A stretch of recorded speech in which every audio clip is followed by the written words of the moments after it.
Rita Sanga. Present. Honorable Rita Sanga. Present. Honorable Mavuto Scott. Present. Honorable Timothy Sugari. Present. Honorable Samir Suleiman. Present. Honorable Arthur Martin Sungitsa. Present. Honorable William Suswere Banda. Present. Honorable Mutani Elia Mutambala. Present.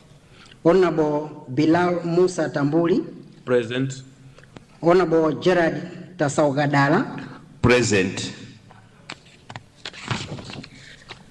Honorable Nancy Tembo.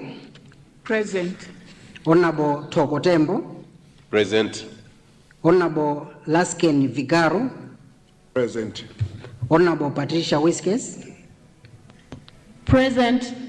Honorable Hope Tionge Zamba. Present.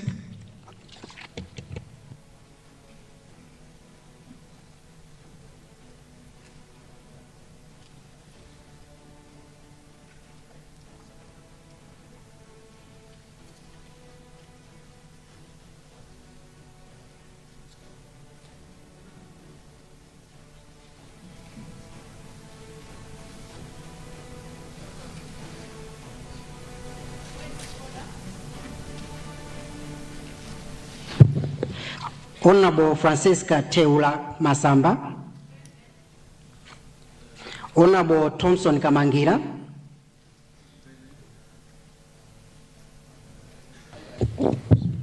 Present. Is there any other member who's not heard his or her?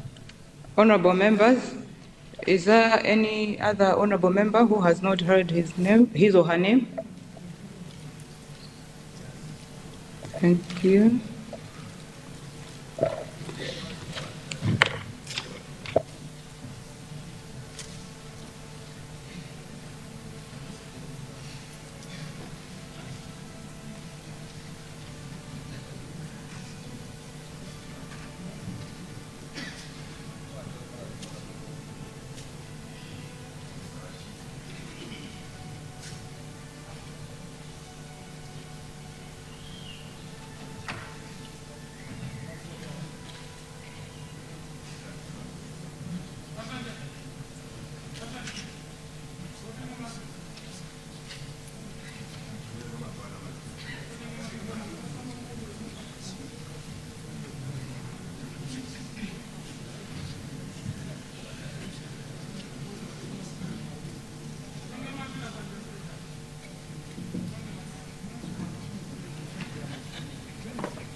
Honorable members,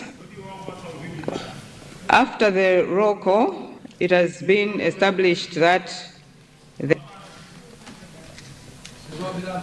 there are 220 members of parliament in the chamber who will participate in the voting. 3 honorable members are absent.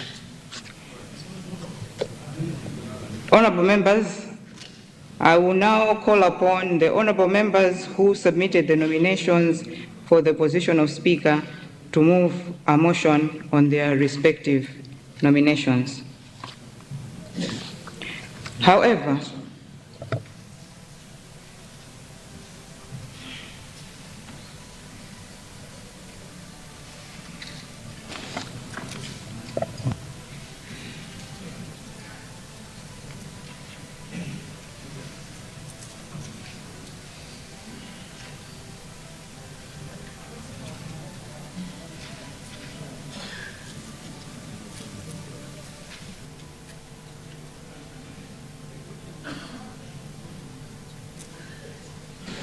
If you are disputing, honorable members, for transparency, the three honorable members who are absent are Honorable Chifundo Makande, Honorable Vitumbiko Augens Mumba, and Honorable Malol. Who do we have? Honorable Vitumbiko Mumba.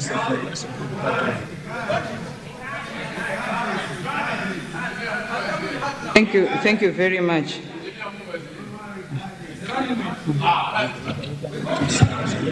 Honorable Vitumbiko Mumba.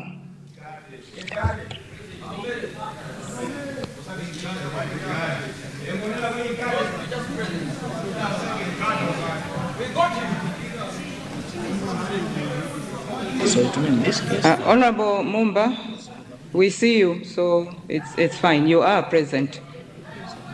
So now we have 221 members present in the chamber for voting. We now have 2 honorable members who are absent. So honorable members, I will now call upon honorable members who submitted the nominations for the position of Speaker to move a motion on their respective nominations. However, honorable members, as already indicated, my office has received 5 nominations for the position of the Speaker. The nominations are as follows. 1, Honorable Samir Gafar Suleiman, MP. The nomination.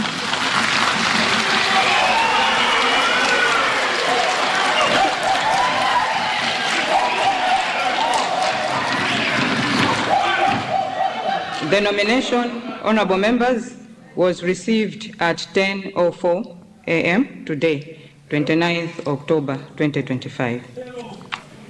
2, Honorable Peter Dimba, MP. The nomination, honorable members,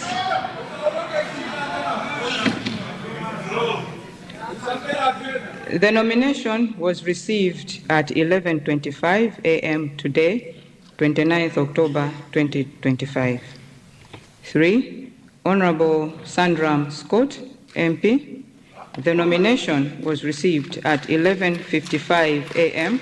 today, 29th October 2025. 4, Honorable Lasken Vinyo Vigaro, MP. The nomination was received at 12:12 p.m. today, 29th October 2025. And finally, number 5, Honorable Kondwani Nankumwa, MP. The nomination was received at 12:45 p.m. today, 29th October 2025. Now, honorable members, according to Standing Order 24.6, the number of proposals shall not exceed 4. In this regard, since my office has received more than 4 candidates, and all of them made their submission before 1 p.m., which was our deadline, I therefore wish to declare that my office has officially received the first 4 nominations and will proceed to conduct the elections with these candidates. This means that the nomination for Honorable Kondwani Nankumwa, MP, has fallen off.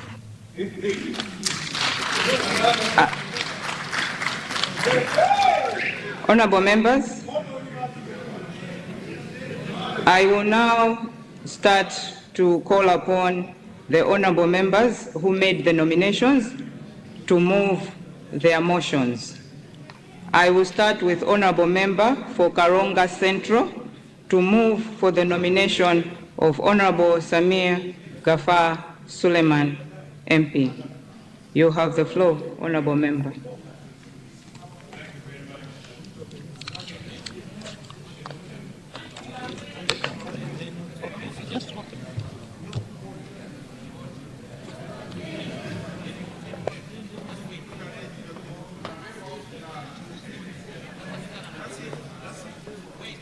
Okay. I knew it. Madam Clerk of Parliament, COP, and all honorable distinguished members of Parliament, I rise to move a motion on the election of Honorable Samia Suleiman, Member of Parliament for Blantyre, Misesa Club, Banana. Before I do that, allow me to commence by extending my heartfelt congratulations to each and every esteemed honorable member of this august House. Your election to this venerable chamber is a testament to your tenacity and profound resilience. This is an achievement that was by no means facile. It is with sincere hope that I wish every member of parliament here every success as you embark on this solemn duty to save our nation. Madam COP, honorable members of parliament, I rise today with the deepest honor and utmost reverence to pay tribute to His Excellency Arthur Peter Mutharika,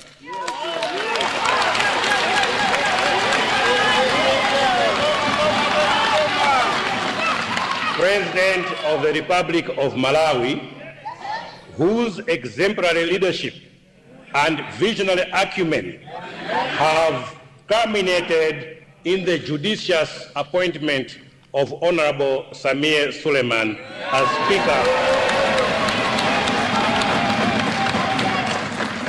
Speaker of Parliament. Honorable Suleiman is a dynamic Malawian leader whose extensive experience uniquely positions him to preside over this august House with distinction. Madam COP, honorable members, in public service, Honorable Suleiman has earned profound respect as a member of parliament and chairman of the Parliamentary Committee on Agriculture. It is through his stewardship as chair of the Agriculture Committee that we learned of fertilizer deals bought in butcheries.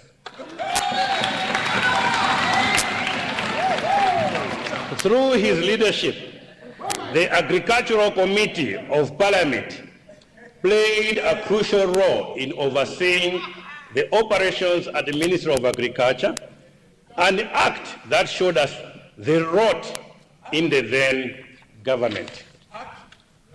Honorable Suleiman spearheaded progressive policy reforms, enhancing agricultural productivity and food security in Malawi, which is a critical pillar of our national developmental agenda. His leadership extends across sectors, having served as a president of the Football Association of Malawi and chairman of the Road Transporters Association, demonstrating his proven capacity to lead diverse organizations with vision, integrity, and unwavering dedication. As a founder and managing director of Samis Transport Contractors, he transformed a modest logistics enterprise into a major national business with over 70 vehicles and nearly employed 100 people, partnering with extensive key international organizations. His ownership of Cape View Beach Resort further exemplifies his commitment to fostering tourism and stimulating local economic growth. Madam COP, honorable members, the appointment of Honorable Suleiman by President Mutharika of the Republic of Malawi comes as a confirmation of the citizenry's trust in his proven leadership. Over the past 5 years, he has demonstrated steadfast resolve and principled advocacy, embodying the values of integrity, loyalty, patriotic fervor, essential for this esteemed office of Speaker.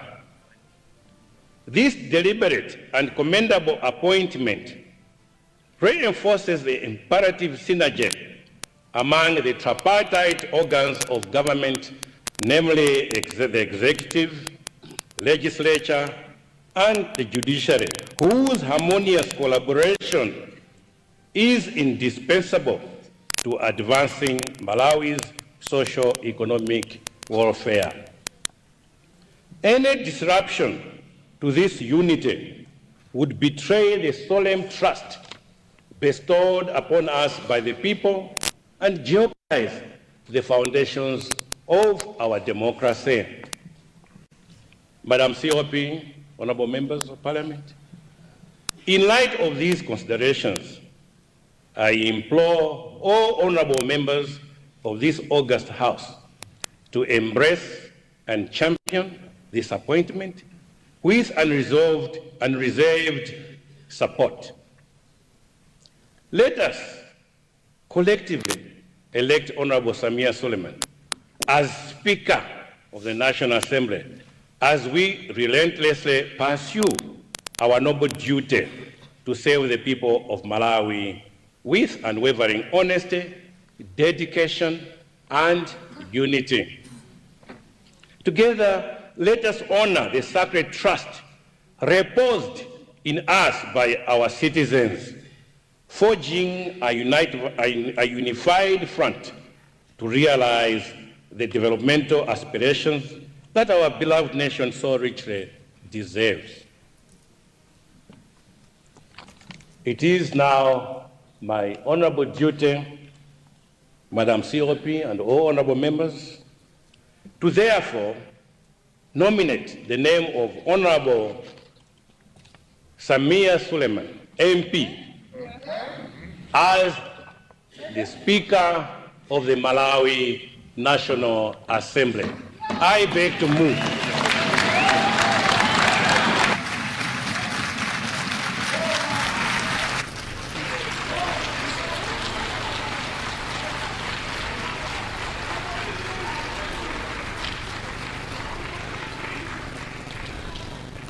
Thank you very much, Honorable Member for Karonga Central.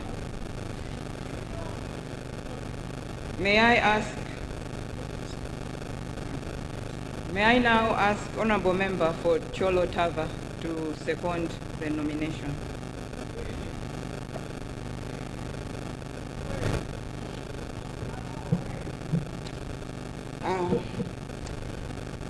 Thank you very much, Madam Clerk of Parliament, COP, for allowing the people of Cholo Tava to second the nomination of Honorable Samia Suleiman, Member of Parliament for Blantyre, Mrs. Club Banana constituency, for the position of the Speaker of the National Assembly. Madam Speaker, before I proceed, allow me to join my colleague in congratulating the honorable members for making it to this August House after such a very difficult campaign. Madam Clerk of Parliament and all honorable members, I have known Honorable Samia Suleiman for some time now, and I have no doubt whatsoever in my mind that he is fit and the only candidate that can easily fill in the position of the Speaker of the National Assembly and be able to perform in that high office. Madam Clerk and honorable members, talking about performance, Honorable Samia Suleiman is a hard worker, and I'm sure most members in this House and general public can attest that fact. Madam Clerk, Honorable Samia Suleiman understands extremely well the role of Parliament and its committees when it comes to overseeing the activities of government. Those of us who were in the previous cohort can bear witness to this. Madam Clerk of Parliament, honorable members, it should be borne in mind that as Speaker of National Assembly, he will be our representative when dealing with the executive branch. It is always important for the Speaker to have extremely good working relationship with the President from a constitutional point of view, as well as some operating acts.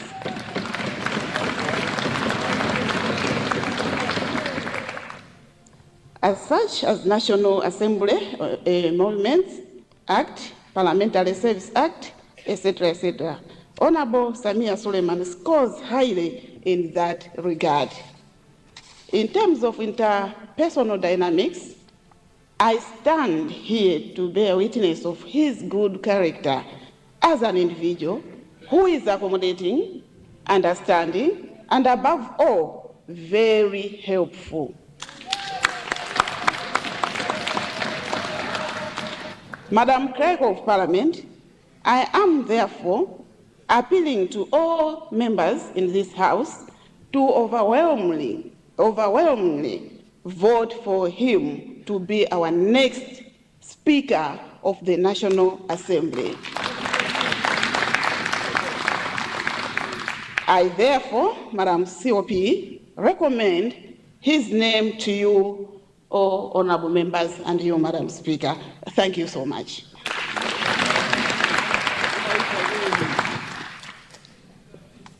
I'm sure honorable member for Cholo Government, Clerk of Parliament, we are actually about to elect your speaker. So, honorable members, the nomination for Honorable Samia Suleiman has been duly seconded. I now call upon the candidate, Honorable Samia Kafa Suleiman, to rise for the House to see him.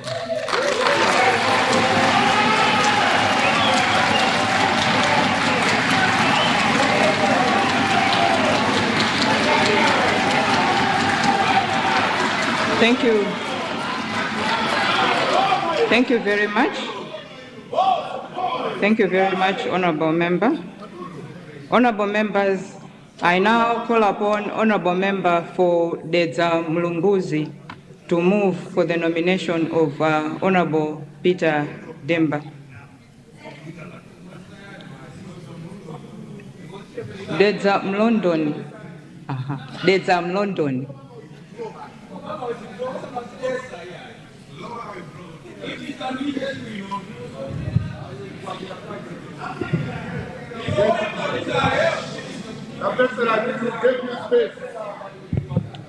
Thank you very much, Madam COP, for this opportunity that has been granted to Dedza Mlondoni to perform the honor of moving that Honorable Peter Demba, Member of Parliament for Lilongwe Piranjuzi constituency, takes the chair of this assembly as the Speaker. Allow me, Madam COP, on the onset to join those that have spoken in congratulating every one of us that has made it into this august house, earning the trust of our people and being elected as distinguished members. Your election speaks to the dedication you have and your commitment to the faith that millions of Malawians have placed in your leadership. Madam COP, I do this knowing that today, as we gather here, it is clear that we are wearing the shoes that have been worn before us by some great men and women, true patriots who led with dedication and honor. What defined the past leaders as great was not just their title, but the legacy they left behind. So too, we will be judged by the legacy we leave for future generations. I do this also knowing pretty well that the National Assembly is not just a chamber. It is the heartbeat of our democracy, the very institution entrusted with making laws, exercising oversight over the government, and representing the hopes and dreams of every Malawian. I do this knowingly the importance of this House is reflected in the caliber of its members. We are men and women who think uprightly, who put our nation above everything else. Out of 22 million citizens, only 229 will be chosen to carry out this immense responsibility. Our people deserve the very best from us, and we cannot afford to let them down. The Speaker of this House, therefore, has a duty to ensure unity and respect for the citizens. While we are passionate about serving our people, passion alone cannot make someone a good speaker. On that chair, Madam COP, we need a leader with wisdom. On that chair, we need a leader with integrity. On that chair, we need a leader with humility. Someone impartial, disciplined, and unifying. Someone who can command respect professionally and personally.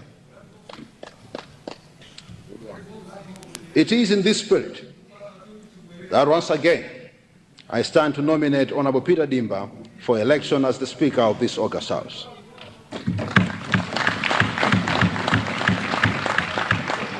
Madam COP, the character and leadership of our Speaker will define this House for the next 5 years. If our Speaker acts with wisdom, we become a House of wise parliamentarians.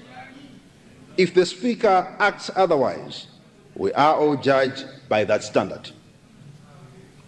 We present this name knowing that, for example, when a president is perceived to be corrupt, the whole government machinery is said to be corrupt. When the judiciary head is said to be corrupt, the whole judiciary is said to be corrupt. When the head of the legislative arm of government acts in a manner that does not conform with the qualities of that office, the shame is worn by every one of the members of that House. We fully understand the Speaker's chair demands someone with the right characteristics both in public service and personal life. Birds of the same feather flock together, so they say. We are certainly wise enough to choose a good Speaker endowed with wisdom. Our choice must show whether we are people of integrity, not merely chasing the highest bidder. We present the name of Honorable Dimba, knowing that this is not a laboratory to change one's character. Rather, it is the platform where true character earns us respect among the citizens.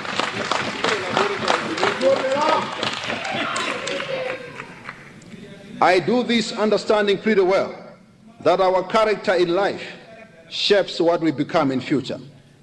If we are crooked before, leadership will only magnify that crookedness. If I am a crooked person, I will only become a crooked MP. I'll only become a crooked minister. I'll only become a crooked speaker. If I was wise before coming into this House, I'll make a wise MP, a wise minister, and a wise speaker. Madam COP, if I was a fool before I came here, I'll only become a foolish MP, a foolish minister, and a foolish speaker. This House will not change what I have been before. So as a House, we are at a very critical juncture as a nation where we cannot afford to have a speaker that does not possess a dot of wisdom.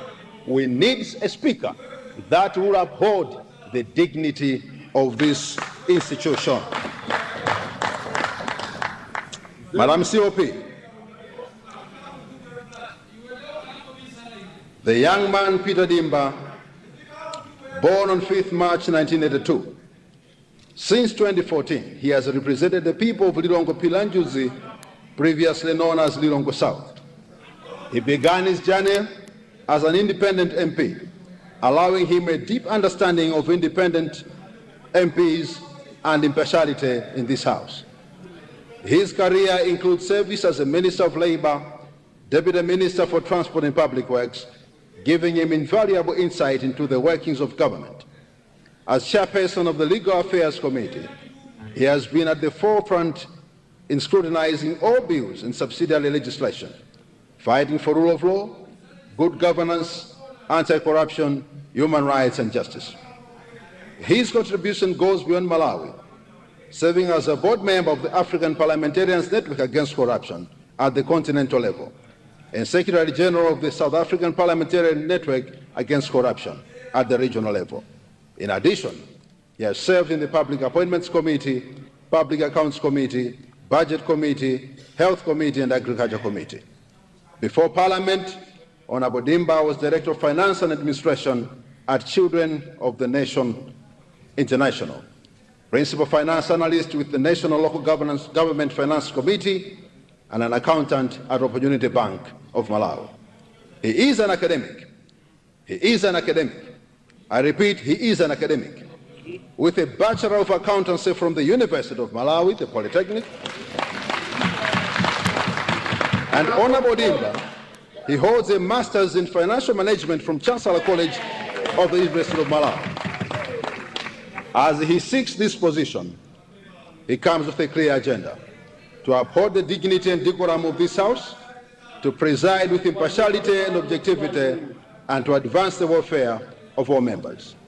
Honorable colleagues, with confidence, conviction, and humility, I humbly submit the name of Honorable Peter Dimba, who is the best candidate to lead this House as our next Speaker.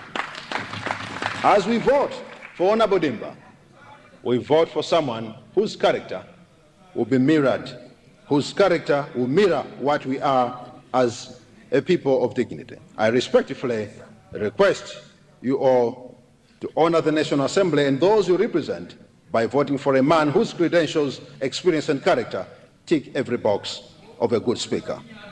Madam COP, I beg to move.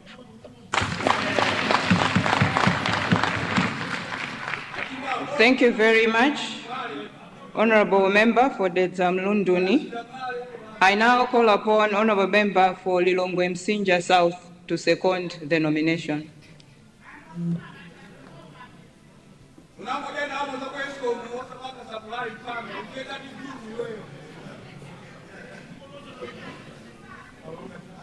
Lilongwe Msinja. I recognize Karonga, Honorable Member for Karonga Town, to second the motion. Thank you very much, Madam Clerk of Parliament.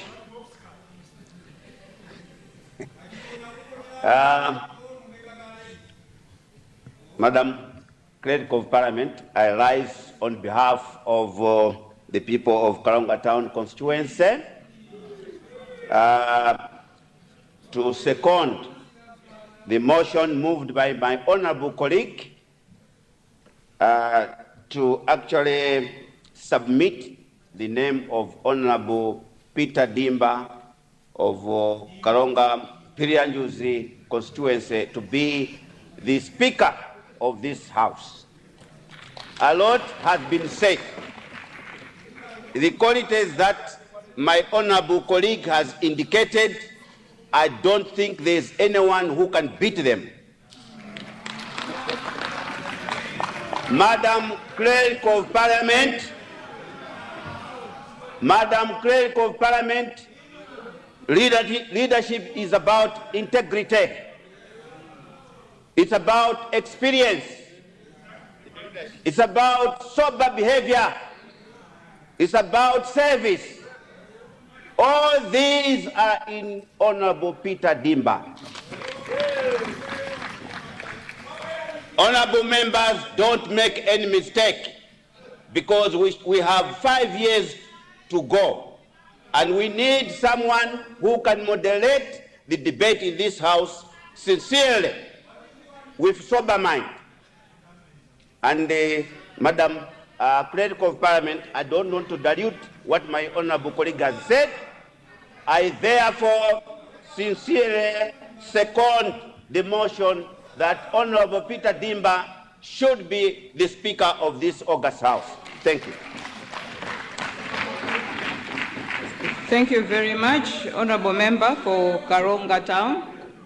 Honorable members, the nomination for Honorable Peter Dimba has been duly seconded.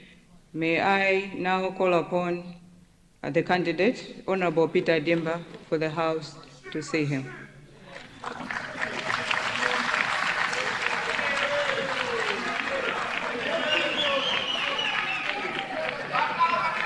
Thank you very much. Honorable members, let me now call upon Honorable Member for Zomba Malosa to move for the nomination of Honorable Sandra Scott, MP.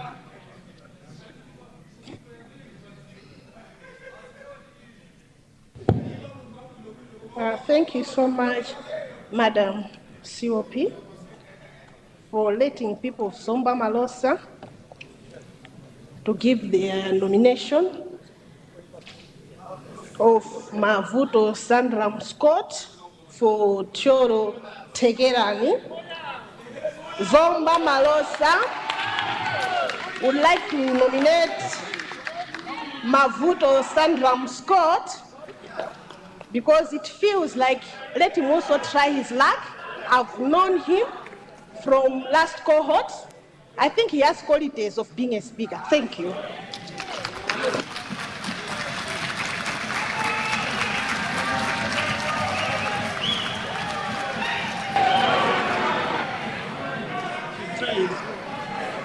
Thank you very much, Honorable Member for Zomba Malosa. May I now call upon Honorable Member for Chikwawa Central to second. I have received a note that it's Zomba Tondwe to second. Honorable Member for Mangochi Southwest.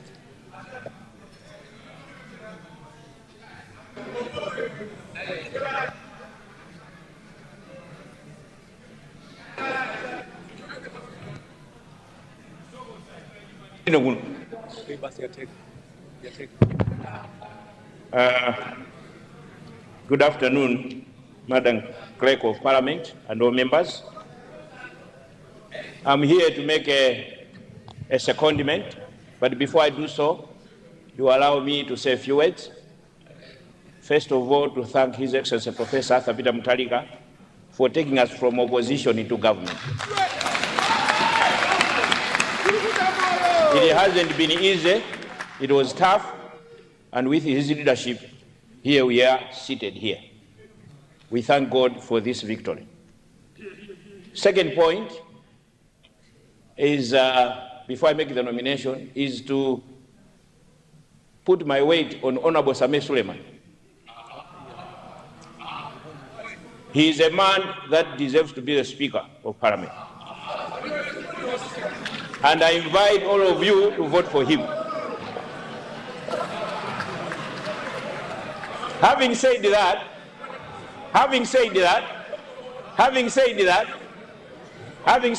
can I finish? Having said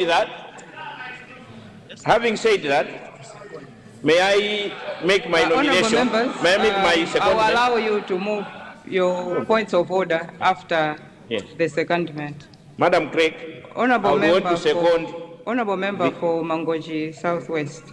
you are seconding the nomination Yeah. of Honorable Grant Mavuto Sandra. Maputo. Yes. Madam Clerk, I would want to second to the office of Speaker, Honorable Mavuto Sandra of Cholo Tegera. I submit. Thank you. Thank you very much. Honorable members, I don't know if the points of order are still. Right? Thank you. Honorable members, the nomination for Honorable Sandram Scott has been duly seconded. May I call upon the candidate, Honorable Sandram Scott, to rise.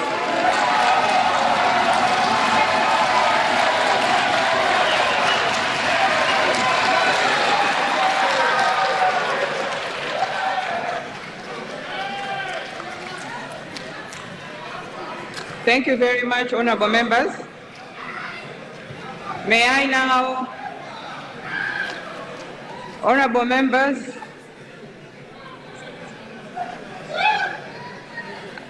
I now call upon honorable member for Blantyre North to move for the nomination of Honorable Ruskin Vinyo Vigaro.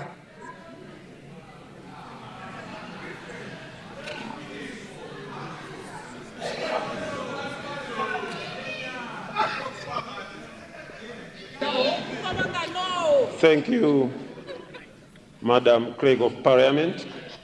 I rise to nominate Honorable Ruskin Vinyo Vigaro, Member of Parliament for Michiru Chirimba constituency. Honorable Vigaro is a man of integrity, a man of sober mind, and he holds a Master's of Arts in Theology, which he obtained at the University of Blantyre Synod. I have no doubt in my mind,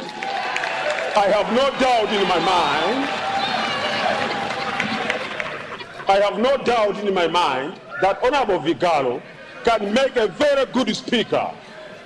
I therefore happily nominate him as the speaker. I thank you.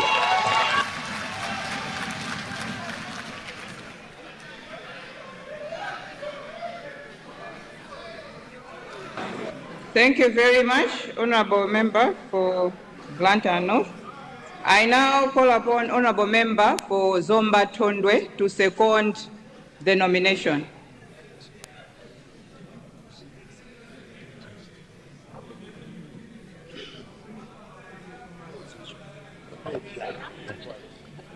Thank you so much, Madam Clerk of Parliament, for recognizing the people of Zomba Tondwe.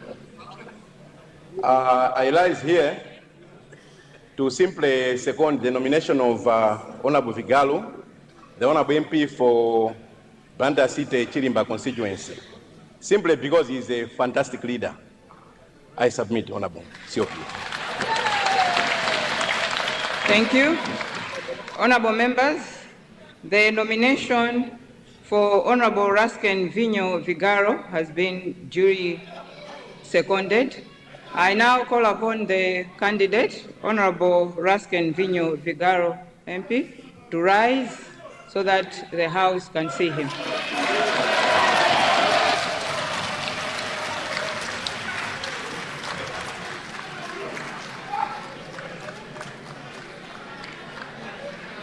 Thank you. Honorable members, as we can establish, we have more than one candidate for the position of Speaker. We will therefore go into the voting process.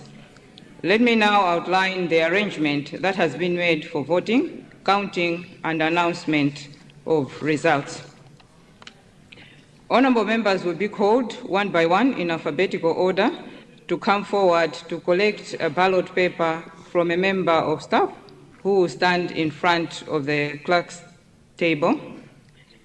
Each honorable member will proceed to the voting booth where he or she will write a name of the candidate of his or her choice on the ballot paper and place it in the ballot box placed at the dispatch box at the middle of the chamber. Once voting is closed, counting will be done by staff at the dispatch box. Each candidate is free to designate up to 2 monitors to observe the vote counting.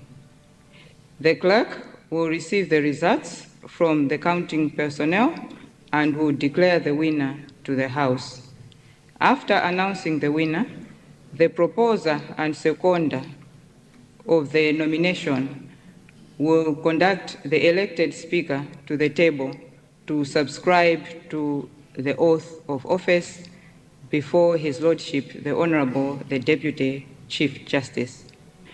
Honorable members, we will now go into voting.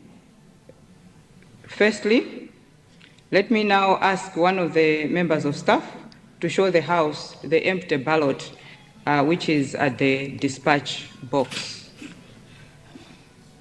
This is for transparency purposes.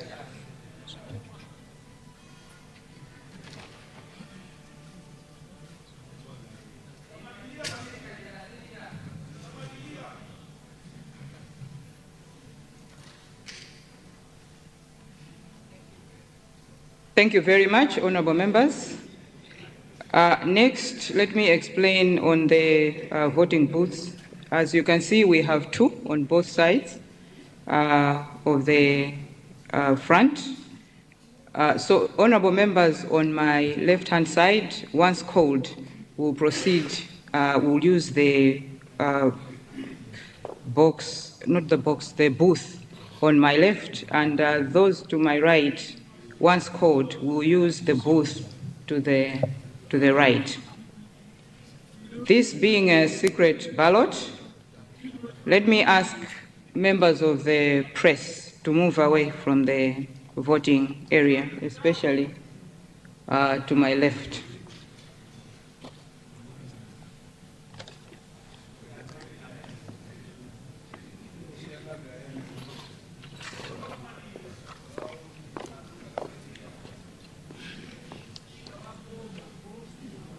We will now go into the voting process. We need to start.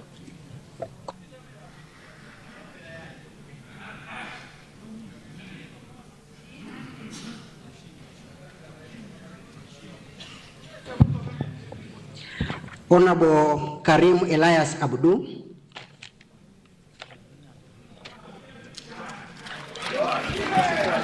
Honorable Adadawiza Mkandawire.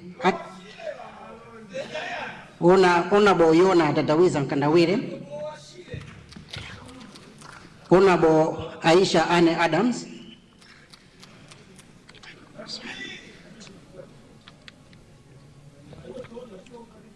You right? Point of order. Clerk of Parliament, with due respect, wanted to know if the use of cameras by members of phones, the phones that are being used, the spirit of secret ballot will allow that we don't use phones to take pictures. Thank you.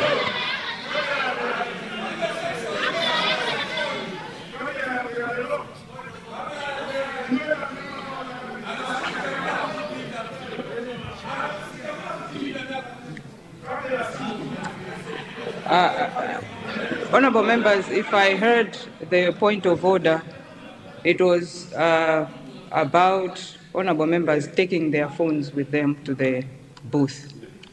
I should believe, since it's a secret ballot, that is irregular.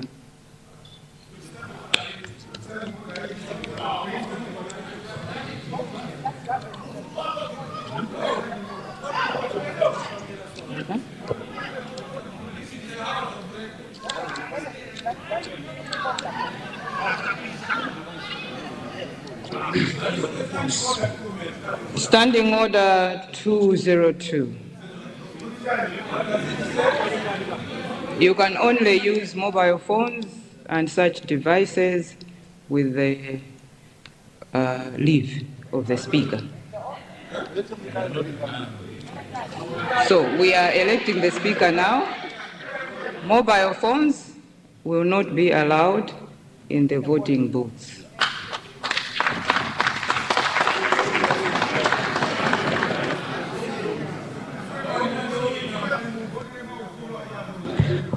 Honorable Yona Adadawiza Mkandawire, Honorable Mariam Ajida,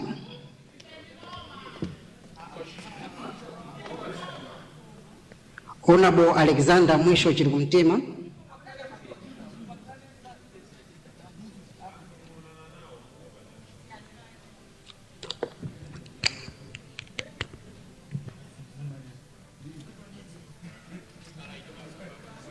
Honorable Besta Awali,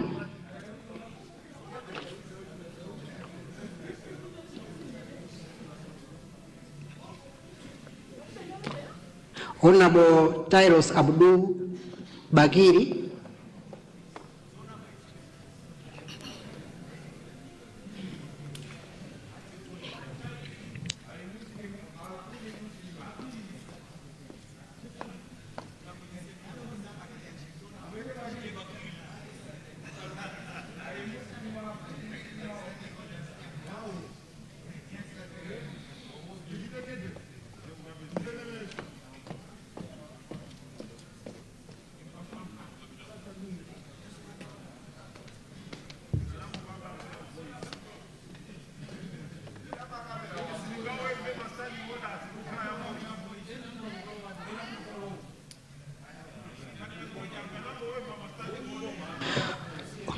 Honorable Chidumu Madaliso Waloi,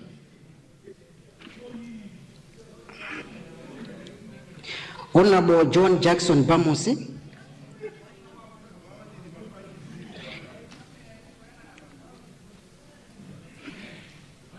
Honorable Edward Chireka Banda,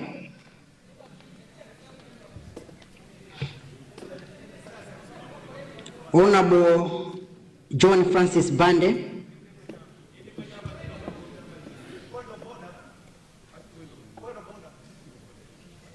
Yes, point of order.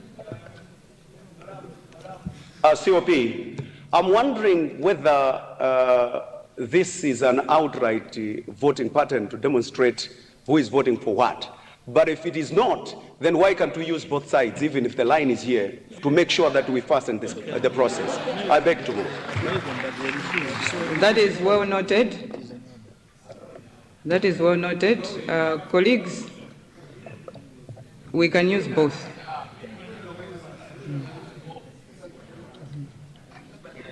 Honorable Gerard Bede, Honorable Francis Bereganyama, Honorable Samuel Malume Bogosi, Honorable Abigail Sharif Bongwe, Honorable Jairus Bonongwe,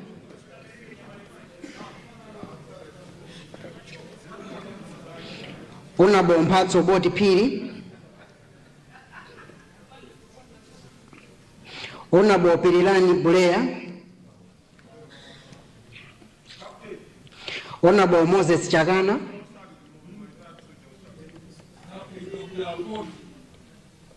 Honorable Chambulanyina Jere,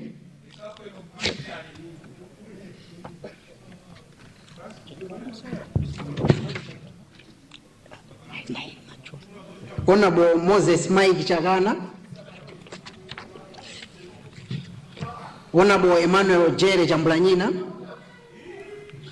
Honorable Monica Jangana Muno,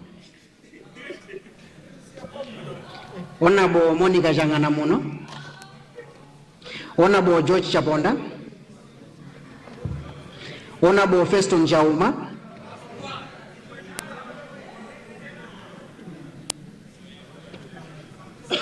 Honorable Lawrence Chazia. Kuti koyamba kalembera wa nyumba ya malamulo mai Fiona kalemba anaitana jamati roko kufuna kupeza kuti nyumba iyi muli aphungu ngati ndiye anawerenga kuti akamavota adziwa kuti anthu omwe avota alipo mwakuti ndiye panopa aphungu omwe aponye voti imeneyi alipo 221 ndiye kuti aphungu awiri ndi omwe ajomba omwe akupikisana pa mpando wa uspikala ndi Sami Suleiman achipando cha DPP, Peter Dimba achipando cha MCP, Sandra Muscott amene wandu imabauka komanda achipando cha DPP, kuli Alasken Vigaro amene alipo anthu 4. Nomination ya akondwa Nankhumwa akuti malingana ndi malamulo pamene kuti pakhale anthu 4 ndiye imene imati half one anthu omwe anakwanitsa first come first serve poyamba namba 1 mpaka pa namba 4 paja panali ya Vigaro sasa kuti wowa anabwera mu chadero wako ndi malamulo anati nomination yawo tinakuti anati yapanga 4 out sasa kuti sapikisana nawo pa mpando umenewo ndiye pano zomwe chikuchitika nchakuti aphungu amenewa akusankha ijamati secret ballot ndithu kumapita kuwasankha kuponya voti kukakhala pansi kuti pamapeto pa zonse aona kuti apambana pa mpando wa speaker wa nyumba ya malamulo ndi ani.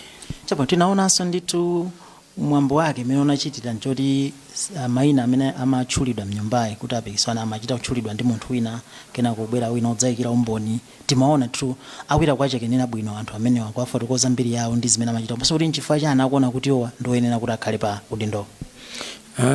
Pa malamulo a nyumba ya malamulo munthu ngati wasankhidwa kakamena kuti nkhani ina yake yatuluka nyumbayi amene kuti aipange second kuti wina analankhula ndiye winanso wachiwiri abwere pofuna kutsindika pa zakufunika pa mpando omwe ukusankhidwa pakadali pano.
Kufunika kwambiri kumwamaka ku ntchito ya nyumba ya malamulo ya dziko lino. Mwina uspikala wangwamba lofotokoza ndofunika kwambiri timanena kuti nyumba nditi ulamuliro wa dziko ngati la Malawi umayendera nthambi zitatu. Nthambi yoyamba ndi chama chatsogolera ndi mtsogoleri wa dziko ndi nduna zake, yachiwiri tisati yachiwiri koma ina chifukwa sakhanga kuti mwina yoyamba ndi iya koma wina ndi imene ya nyumba ya malamulo imatsogozedwa ndi spikala komanso ina ndi ija ya mabwalo a milandu imatsogozedwa ndi chief justice. Mwina zimene zizi zikayambatso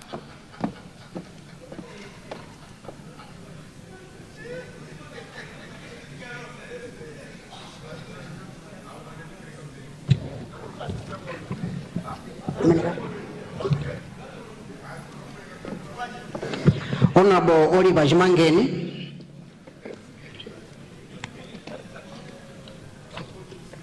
Honorable Skefa Jimoto.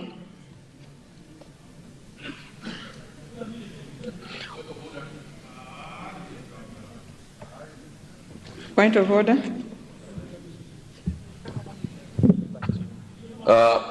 Madam COP, I wanted to request that those chaperoning the booths should be closed because we notice that some people are getting phones out of their pockets to still take pictures. Maybe we could have some people independent to monitor that.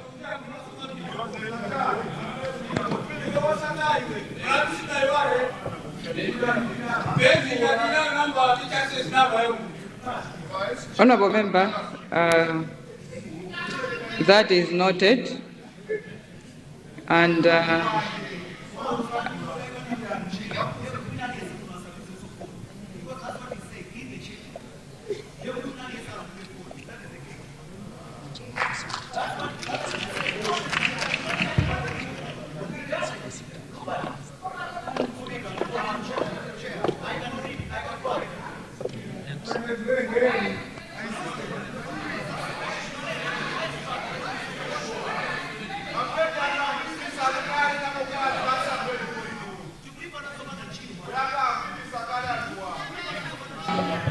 honorable members, I have already ruled on the matter. I expect that honorable members will not carry their phones and use them. You can carry your phones, but do not use them in the booth. The ruling has already been made. Thank you. Honorable Skefa Jimoto, Honorable Noah Jimpeni, Honorable Frank Chimwaza,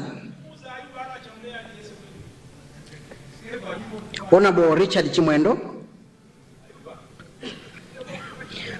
Honorable Maxwell Chimzeze,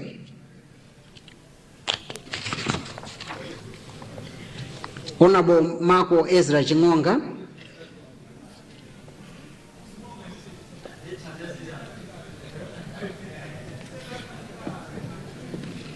Honorable Mike Chipala,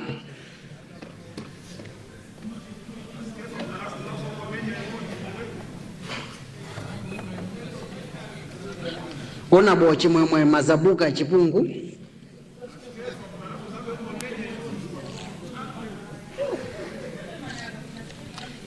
Honorable Oswald Chirwa,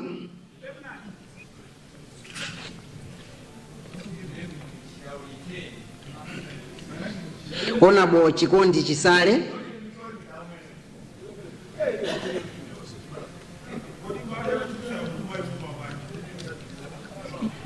Honorable Paulos Norman Chisale, Honorable Simplex Chichola, Honorable Daniel Chitonya,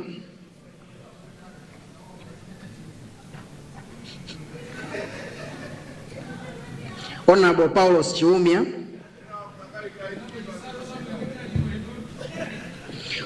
Honorable Roderick Chiwaya,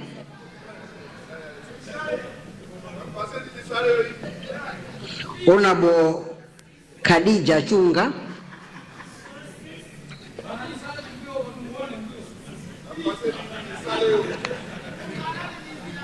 Honorable Peter Dimba, Honorable Susan Dosi,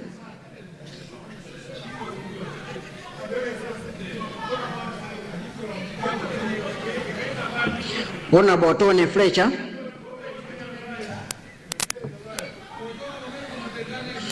Honorable Francis Fole,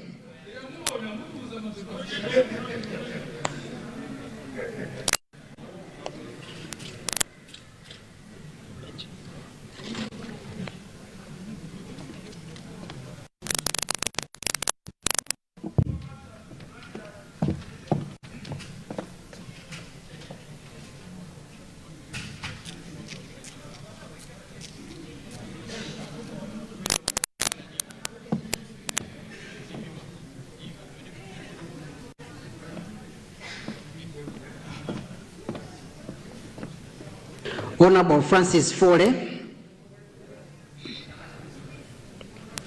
Honorable Peter Gamula,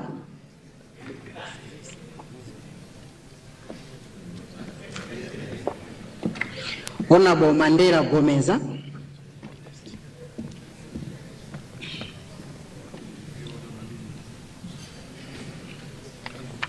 Honorable Deus Texas Ndaziwona Gumba,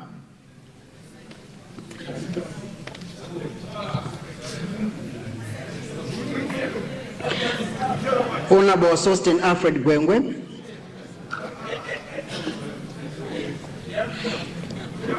Honorable Catherine Gomeziani Hara,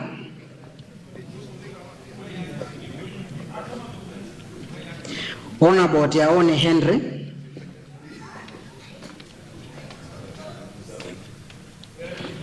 Honorable Overton Saidi Imedi,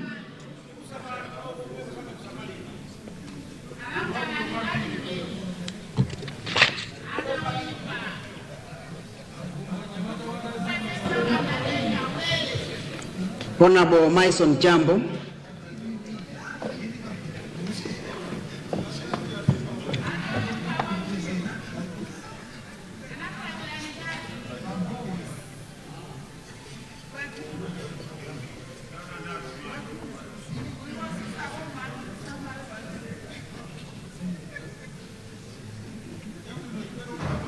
Honorable Sylvester Ayuba James,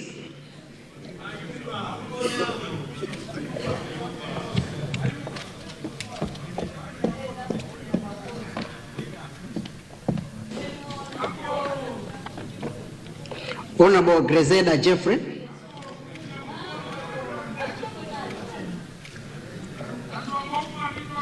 Honorable William Jacob,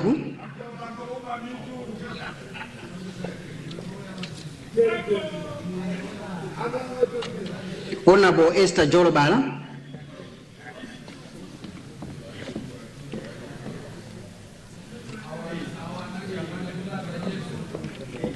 Honorable Jeremiah Jumbe, Honorable Katika Justice, Honorable Kumbo Hastings Kajari,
Honorable Juliana Kaduya,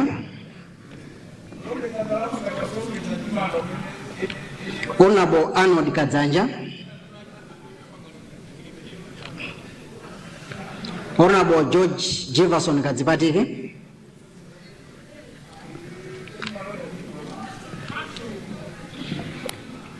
Honorable Save Okafafa,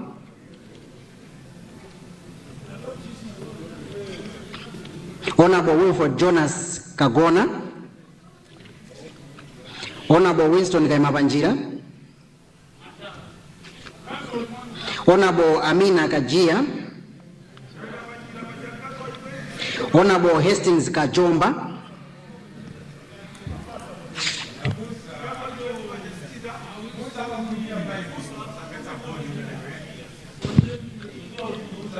Honorable Dennis Kalegeni.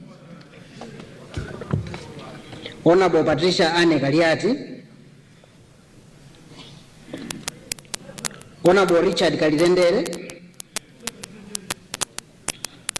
Honorable Moses Kunkuyu Kalonga Shawa. Honorable Fred Penjani Kamrepo Karua.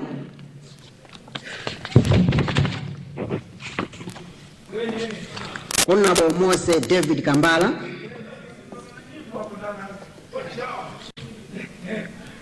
Honorable Madaliso Wirima Kambaua. Honorable Maria Kambuzi.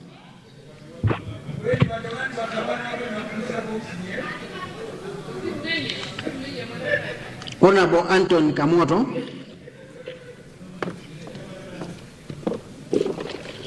Honorable Stephen Baba Malondela Kamsiamo. Honorable Kendo Zivel Kamwendo.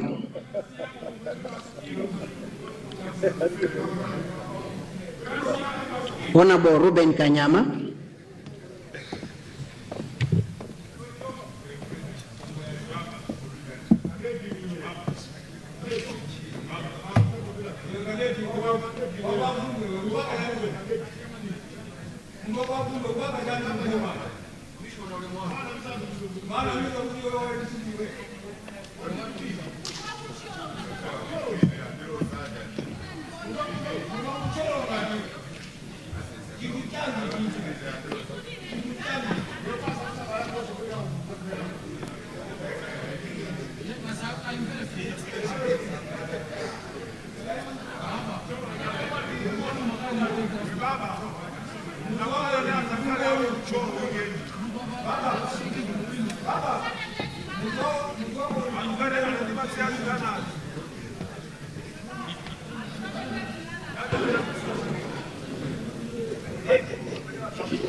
Honorable Duncan Kaonga.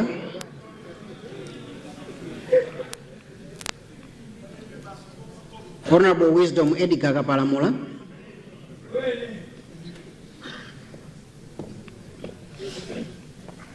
Honorable Bilal Abdul Karim. Honorable Francis Lazaro Kasaira.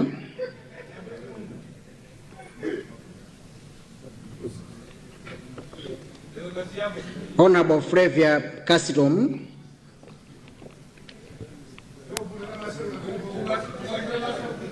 Honorable Jacob Joseph Kaumpawi.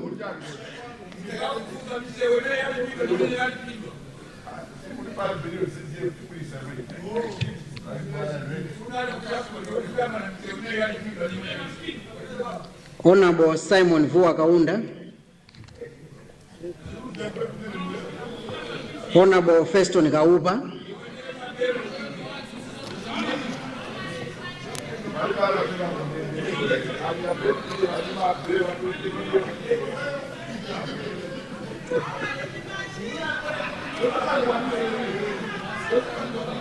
Honorable Samuel Kawale.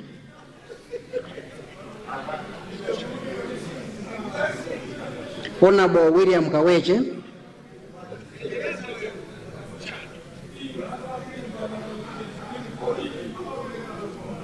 Honorable Gerard Kazembe.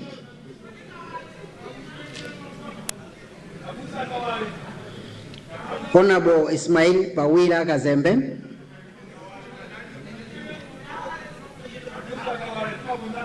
Honorable Francis Kimbi. Honorable Florence Shapiro Kimbi.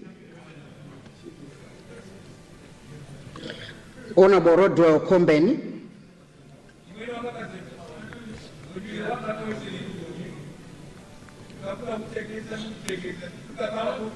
Honorable Gilbert Konyongwa.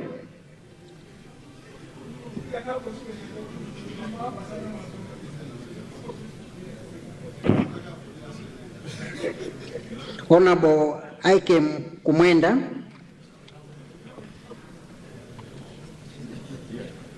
Honorable Binton Kutsaira,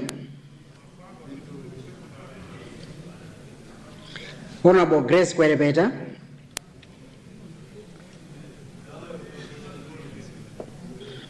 Honorable Dumisani Lindani,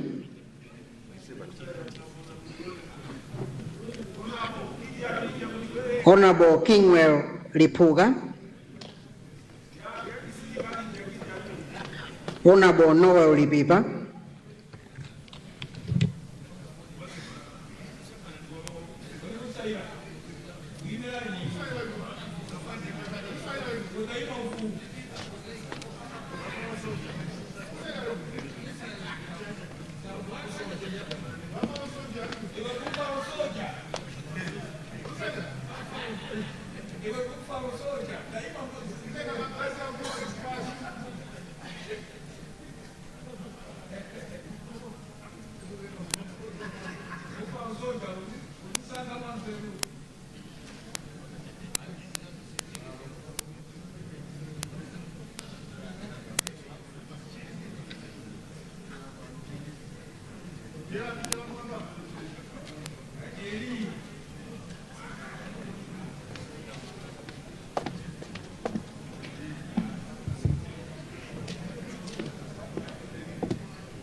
Honorable Leon Lionde,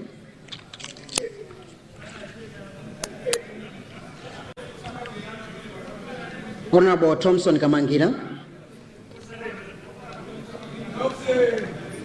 Honorable Mahowe, Honorable Redson Magwinja, Honorable Kenson Malanga,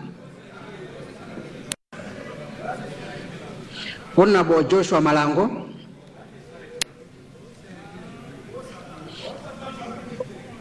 Honorable Owen Marijani, Honorable Joseph Malingamoyo, Honorable Lloyd Lacson Malola,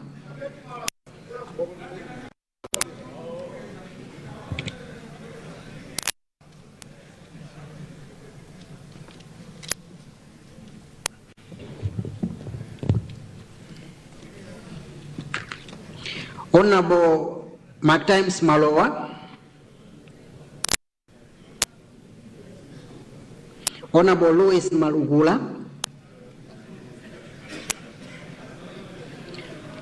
Honorable Irene Mambala,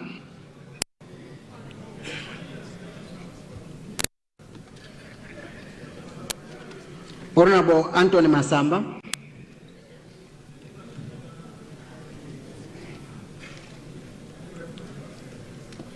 Honorable Francesca Teula Masamba,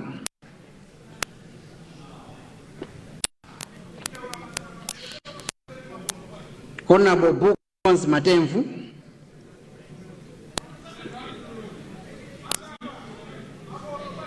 Honorable Jean Mata,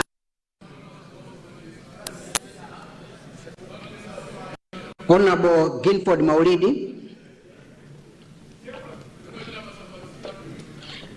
Honorable Mary Kembo Maulidi, Honorable Magana Maunda,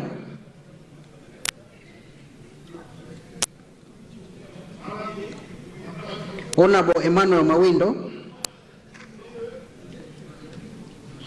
Honorable Brown Mazombwe, Honorable Madariso Brown Mazombwe, Honorable Rachel Patience Mazombwe,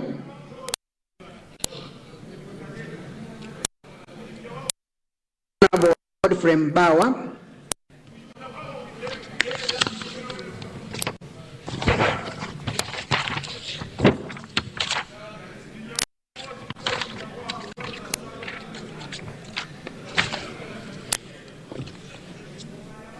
Honorable Rosa Mbilizi,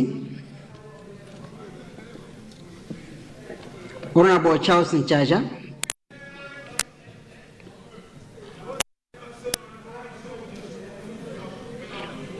Honorable Aida Mchenga,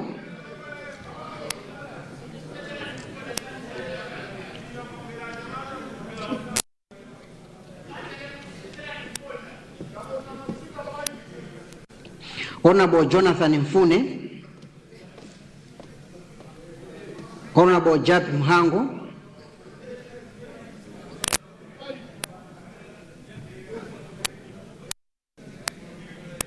Honorable George Karunga Million, Honorable Eisenhower Nkaga,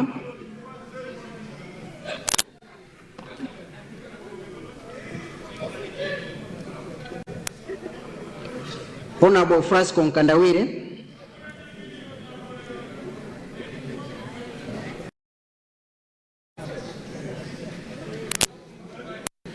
Honorable Temba Nkandawire,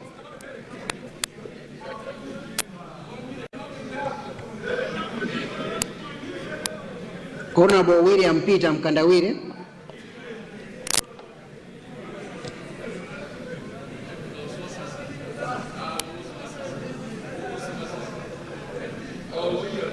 Honorable Noel Nkubwi,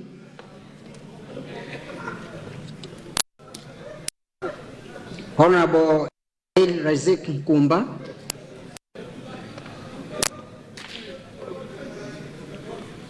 Honorable Moses Mlenga,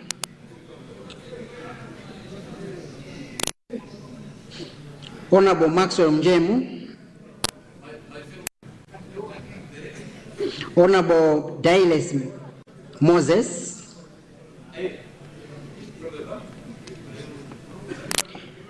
Honorable Fales Moyo,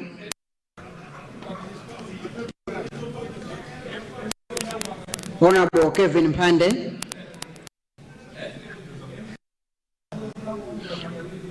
Honorable Wilfred Mpisa,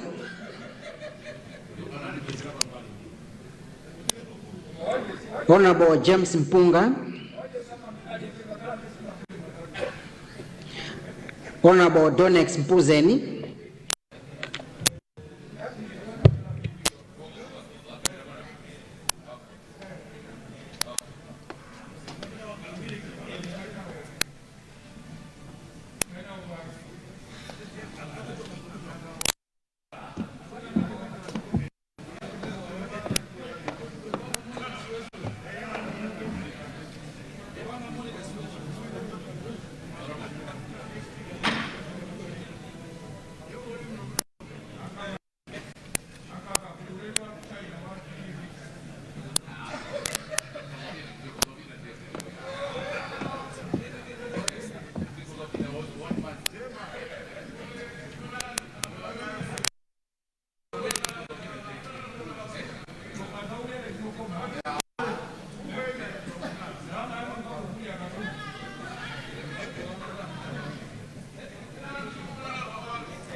Honorable Emmanuel Mseteka,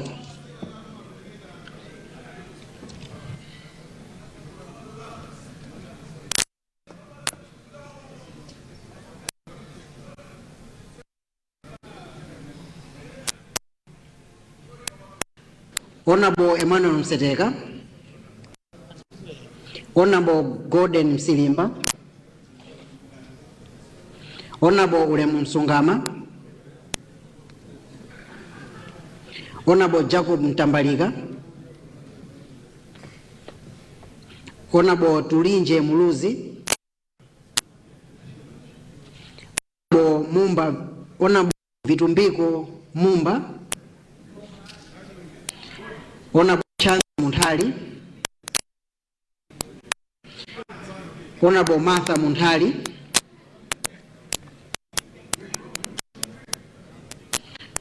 Honorable Victor Musowa, Honorable Jafari Musa, Honorable Abraham Kawa, Honorable Beatrice Mwale, Honorable Jefta Mwale, Honorable Mungasulwa Mwambande, Honorable Joseph Mwanamveka, Honorable Robert Mwina,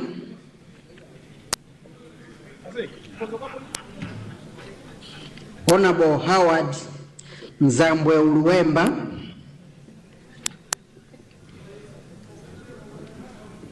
Honorable Catherine,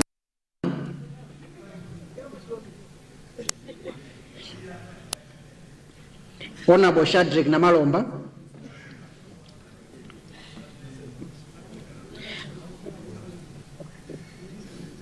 Honorable Maureen Mbewe Namwali, Honorable Kondwani Nankumwa,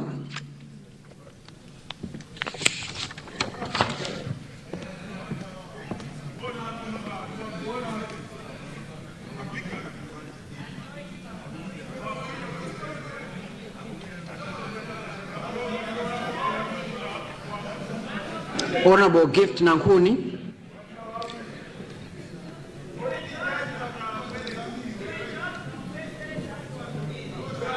Honorable Mary Navija Tom,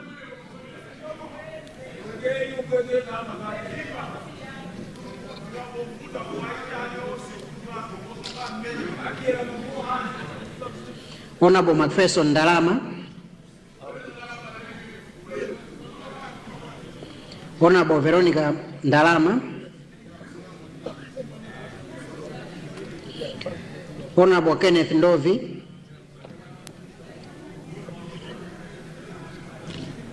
Honorable Mines Ngoma,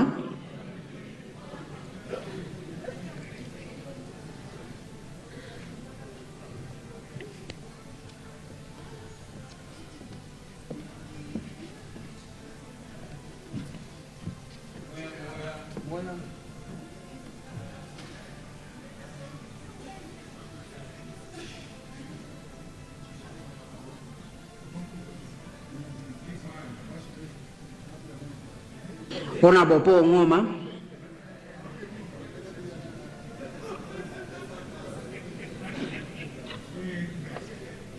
Honorable Idrisa Ngunga,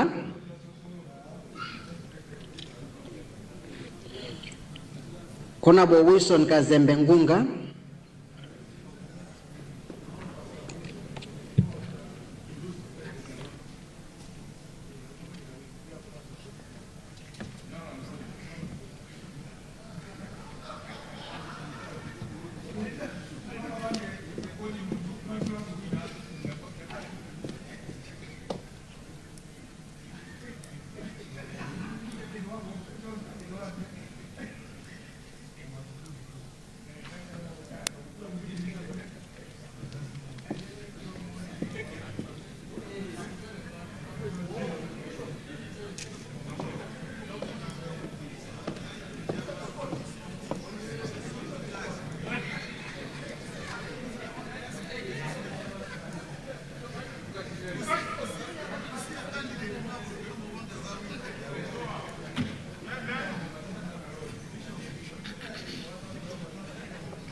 Honorable Felix Njawala,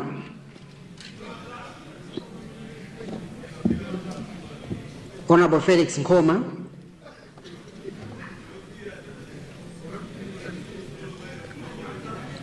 Honorable Fisher Nkwazi,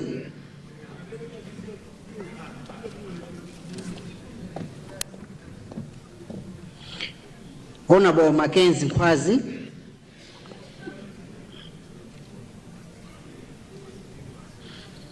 Honorable Maureen Chifundo Nseula, Honorable Walter Nyamilandu Manda, Honorable Jimmy Onyanda, Honorable Ulunji Nyirenda, Honorable Fisiani Nyondo,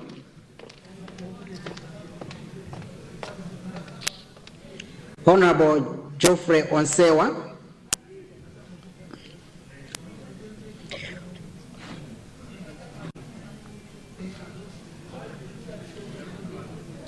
Honorable Dr. Fletcher Padoko,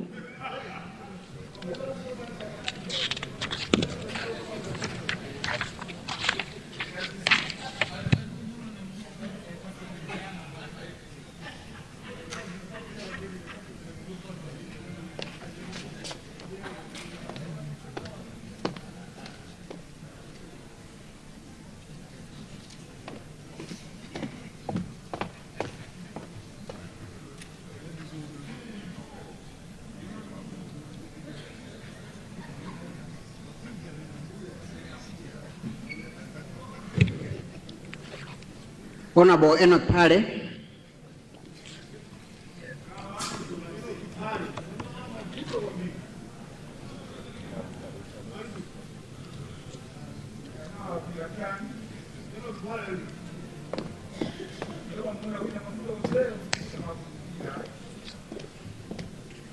Honorable Alan Esau Piri,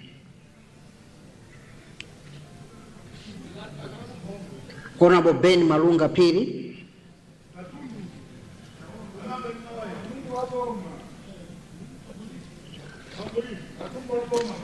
Honorable Gerald Snowden Piri,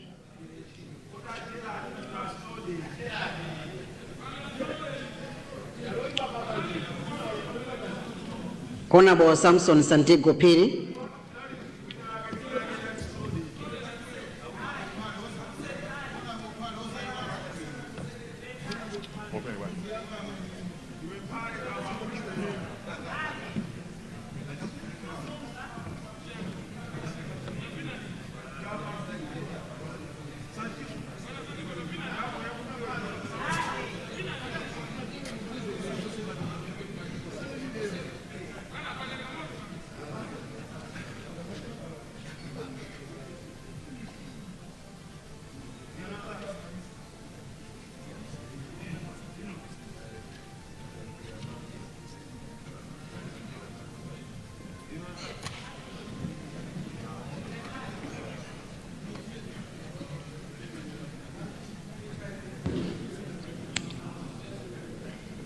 Honorable Samson Santiago Piri,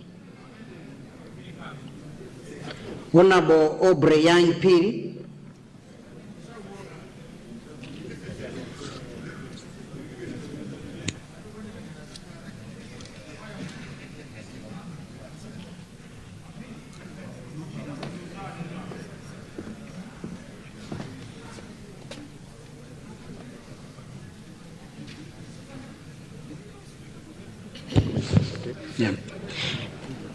Honorable Yang Aubrey Piri, Honorable Emile Piri, Honorable Francis Lage Piso, Honorable George Koma,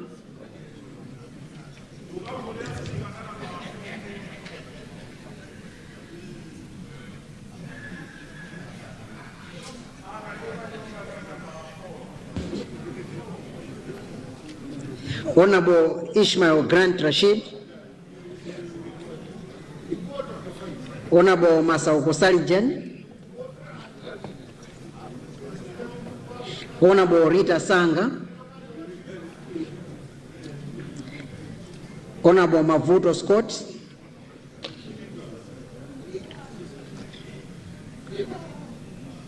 Honorable Timothy Sugali, Honorable Samir Gafar Suleiman,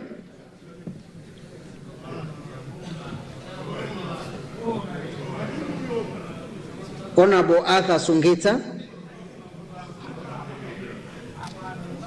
Honorable William Suswele Banda, Honorable Mutani Tambala,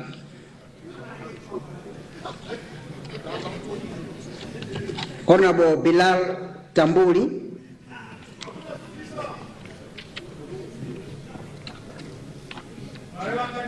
Honorable Gerard Tasaugadala,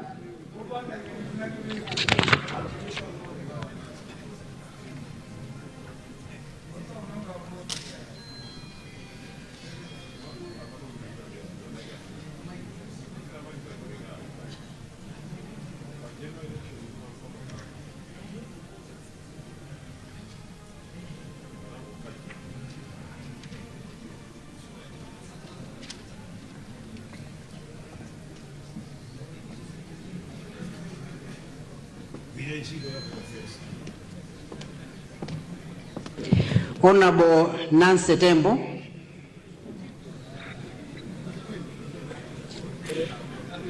Honorable Togo Matengambi Mtembo,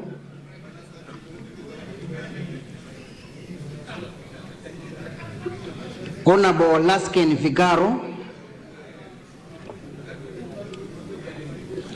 Honorable Patricia Whiskes,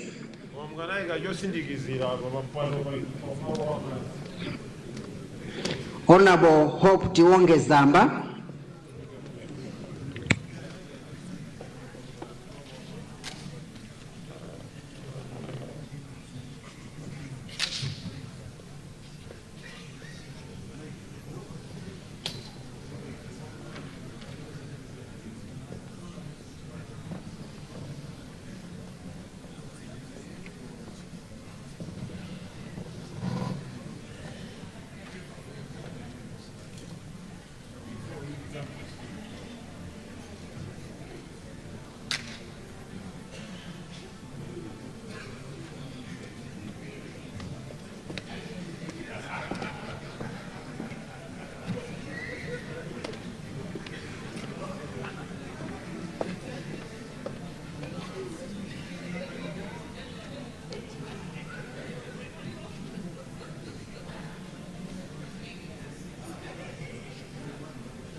Voting is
kuchokera ku Mzimba West, Binton Kuntsaira abweranso amene kuchokera ku Lilongwe Msinja North, komanso Grace Kwerepeta kuchokera ku Zomba Malosa. Mwina tabwezerekaye kapena mkatimu titi khanga mulizolengeza zina zikuoneka choncho kapena Simeon ndikuona nditu apungwa mbili ya ima kapena alipaka break kapena alipaka break ndiye muna kukhale kuli zolengeza pachamati akatene awerengetu chabu ndikuti muna zowerengera zili nkati tingopitirizabe kutchula aphungu anthu azidziwa kuti kodi kwakuti kwachokera ndani list ife ndo tutinayo panopo yovomerezeka.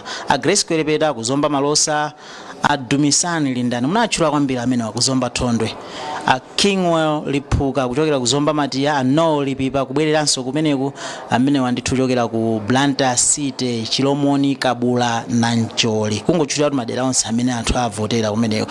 Chabwino Lincoln Dixon Liwonde amene wandi ali Lilongwe City Mbuka, Alex Raito Mahowe Amzimba Solola, Achifundo Makande kuchokera ku Balaka Rivi, Redson Magwinja kuchokera ku Blantyre Southwest, Kenson Malanga kuchokera ku Chitipa East, Joshua Masanza Malango kuchokera ku Dedza Kasina naonse akubwereza amenewa, Owen Malijani kuchokera ku Mchinji South, Malinga Moyo Joseph kuchokera ku Mcheu Northwest, Malola Lloyd Laxton Enos kuchokera ku Chikwawa Nkombezi, ndipo Mark Times Pagonanji Malowa kuchokera ku Chilazulu Ngurudi, Louis Sadini Malugula kuchokera ku Mangochi Lutende, Irene Mambala kuchokera ku Balaka Mulunguzi, Anthony Masamba kuchokera ku Mchinji Northeast Mtolankhani amene Mtolankhani kulimba ntima nthawi mbiri timakhala atolankhani timasidelera kwambiri kuti ifeyo singapanga chakuti timakhala ndi information yambiri kuti mufuse Mtolankhani aliyense za china chomwe chikuchitika mdziko muno akuza nkhani za chuma amakhala pasukulu panga analyze nkhani ya zamalimidwe akuza nkhani ya kunyumba kuno kwa zamalamulo ndi zinthu kupanga pasi ma standing orders takayesani kuima uphungu macha zikuti zimafuna ndalama zambiri mantha koma timafuna kuti basi zikhala kumbuye kwa anthu azituma. Chabwino tapanga ni gulu mupanga ntchito za ulimi mantha mufuna kabunge kena kake kasakutengeni akupaseni allowance koma kuti mupange chano khanga atolankhani kukanika. Here is Anthony Masamba amakira ntchito bwino Anthony Masamba anali ku Oxfam communication specialist ntchito ndithu COVID amalandira COVID labwino ananena kuti inefu andipange izi nisamangolemba akuti wati chani chakuti sedi ineyo sindingapange izizi. Anthony Masamba ndi chitsanzo kwambiri kwa generation ya atolankhani ya nthawi imene situkamba anthu akalekale ya generation iyi yomwe kuti even if atolankhani we can do things titsakaima uphungu ndikuwina kumakhala pasogolo kwambiri kumaonekera zinthu zija pamwamba kwambiri malo moti pasi kumaopa kuti yapapa dikire wana lisenaka abwere atuuze dikire bungu loti bwere satuuze iye anatenga risk kusiya ntchito kukatumikira anthu akwawo ku mchinji. Chabwino izizi zimene ngofotokoza zimene zingogwirizana ndi theme ya parliament ya ulendo uno akuti from election to action empowering parliament brains for impactful parliamentarians for impactful legislation governance and transformative leadership. Kufotokoza ndithu kuti samangoti yayi akuti tiye ndikhale mbali yopanga action iyo nde tikhoza kufotokoza ndithu kuvomerezana nayo kuti yayi uyu anaonetsa chidwi chokuti yayi bwanji samangokamba zoti anthu akuti komene ndikhale nawo mbali ya anthu ochitayo yopanga implement zinozofunika ndikapange nawo malamulo kuti adzikomera anthu ndikatumikira anthu munjira imeneyi. Tipitirire ndi list yathu ija pali a Francisca Masamba kuchokera ku Mangochi East, a Buka Jones Matevu kuchokera ku Mulanje South East nawonso akhala kuyeserapo kangapo konse koma ulendo unapambana, a Jean Chifundo Matanga kuchokera ku Chilazulu Midima nawonso kubwera kuyamba mu nyumbayi, a Ginford Mabo Maulidi kuchokera ku Chikwawa East, a Maulidi Mary Kembo Neno East awa kubwereranso awa a Kembo adaliponso mbuyomu komweko adagwa apa abwereranso, a Mark Andrews Mtanga Maunda kuchokera ku Longwe Mapuyo North, a Mawindo Emmanuel kuchokera ku Dedza Mphuzi, Mazombwe Brown kuchokera ku Mchinji East, Mazombwe Madalitso Brown kuchokera ku Salima South, Mazombwe Rachel Patience kuchokera ku Mchinji North, Ambawa Godfrey Graciano kuchokera ku Mulanje Limbuli, Ambirizi Rosa Madalo kuchokera ku Mangochi Central amene ali nduna ya zaulimi tsopano ndi madzi ndi chitukuko cha madzi. Chabwino Honorable Charles Nchacha Thompson amene ndi kuchokera ku Cholo Vumbwe Masenjera aja timafotokoza kuti ndi achiwiri mwa aphungu awiri amene akulowa ka number 5 mu nyumbayi. Timakamba nkhani ya Anthony Masamba bandala ndira comment kuchokera kwa anzathu angapo atulankhani akuti vuto lina imakhala kuti tingowerenga amene achitiramo amene alemberamo akuti vuto lina ifeyo atulankhani timapotekana tokha nzathu afuna kuima pachakuti moti timpange support we don't see each other munthu uja akhale pasogolo timakonda kwambiri kupakana matope pamwe akuti anzathu maloya they support each other ngatafuna kupanga achieve agenda ina yake so imene yakuti ikhale a lesson kwa ifeyo anthu a media kupita chisogolo kuti iweyo mwayi utakakhala ndithu mkulu wa kampani ina yake koma uli mtulankhani anthu osakapaka matope ngakhale aliyense samakhala 100% koma ngati nzathu watsogola pa ntchito ina liyonse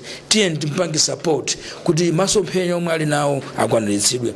Tikunena pano ntchito yo kulengera mavoti amenewa ili nkati akatsiriza tionanso kuti nyakanyaka yemwe ali nyumba imeneyi tiona kuti aphungu amenewa akhale pansi.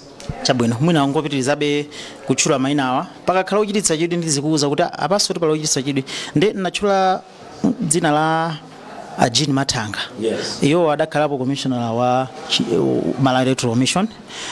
Tidatchula sola Francis Kasaira. Iyo adakhalapo so commissioner aliya tisankhala referee kuma tigwireso ntchito ndibwerere komwe kuja ndikati ukoso amatumikira Malawi koma iwo ataoneka bwinobwino oversight yanga roho yanga bwanji bwerere komwe kuja anasiya ndithu mpando fuatu ndi mpando onona kwa commissioner chivx ndithu chigamulo cha ntidzi wadzibweza mafuta ndithu ngati moya condition koma hayi ineyo ndibwerere ku Nsanje ndikatumikira anthu anga Monday to Friday ndidzimva kuti anthu aku Nsanje akufuna chana kuti nkhani ya njala imavuta kunokoye tindi mazi ambiri mtsinje wa Shire tindi doti la nthaka kunsi kwa kuchigwa cha Shire kuti ineyo ndikatenge udindo wanji kapena kuti ntchito yomwe ndinayisiya kuchoka pa 2014 to 2019 iwowa ali phungu nthawi imeneyo ndinasira pati nkhani ya ntchito za ulimi wanthirira tikumva pamene kuli Shire Valley Transformation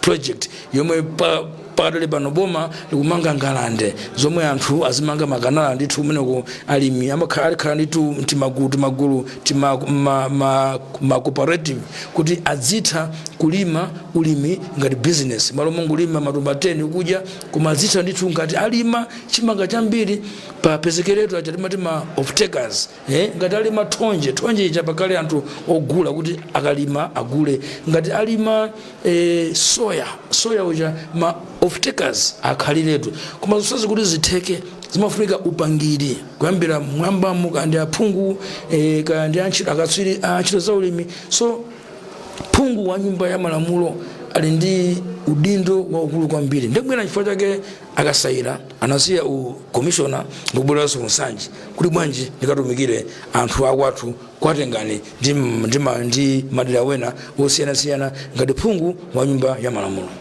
Chabwino tipitirize bemina ndi list ija tikachula wena wadziwa tidzimapo nkufotokoza amene mafotokozera mpali Mchengaida Chitsosa kuchokera ku Dowa West, Jonathan Kapulanda Mfuno kuchokera ku Lilongwe City Dzenza, Japi Muhango kuchokera ku Rumpi North Nkhalakaleso ndithu mu nyumba amenewa, George Katunga Million kuchokera ku Palombe Machemba, Eson Hoa Nkaka kuchokera ku Lilongwe Mpenu nawonso akhalamu mu nyumbayi, Paul Frasco Mkandawire kuchokera ku Mzuzu City North, Atemba Mason Mkandawire ku Mzuzu City South East, William Peter Mkandawire kuchokera ku Mzuzu City South West, no Kaputa Nkubwi Kasungu Municipality. Mtona nkhani wenanzatu amene ndithu wagwetsa ngume.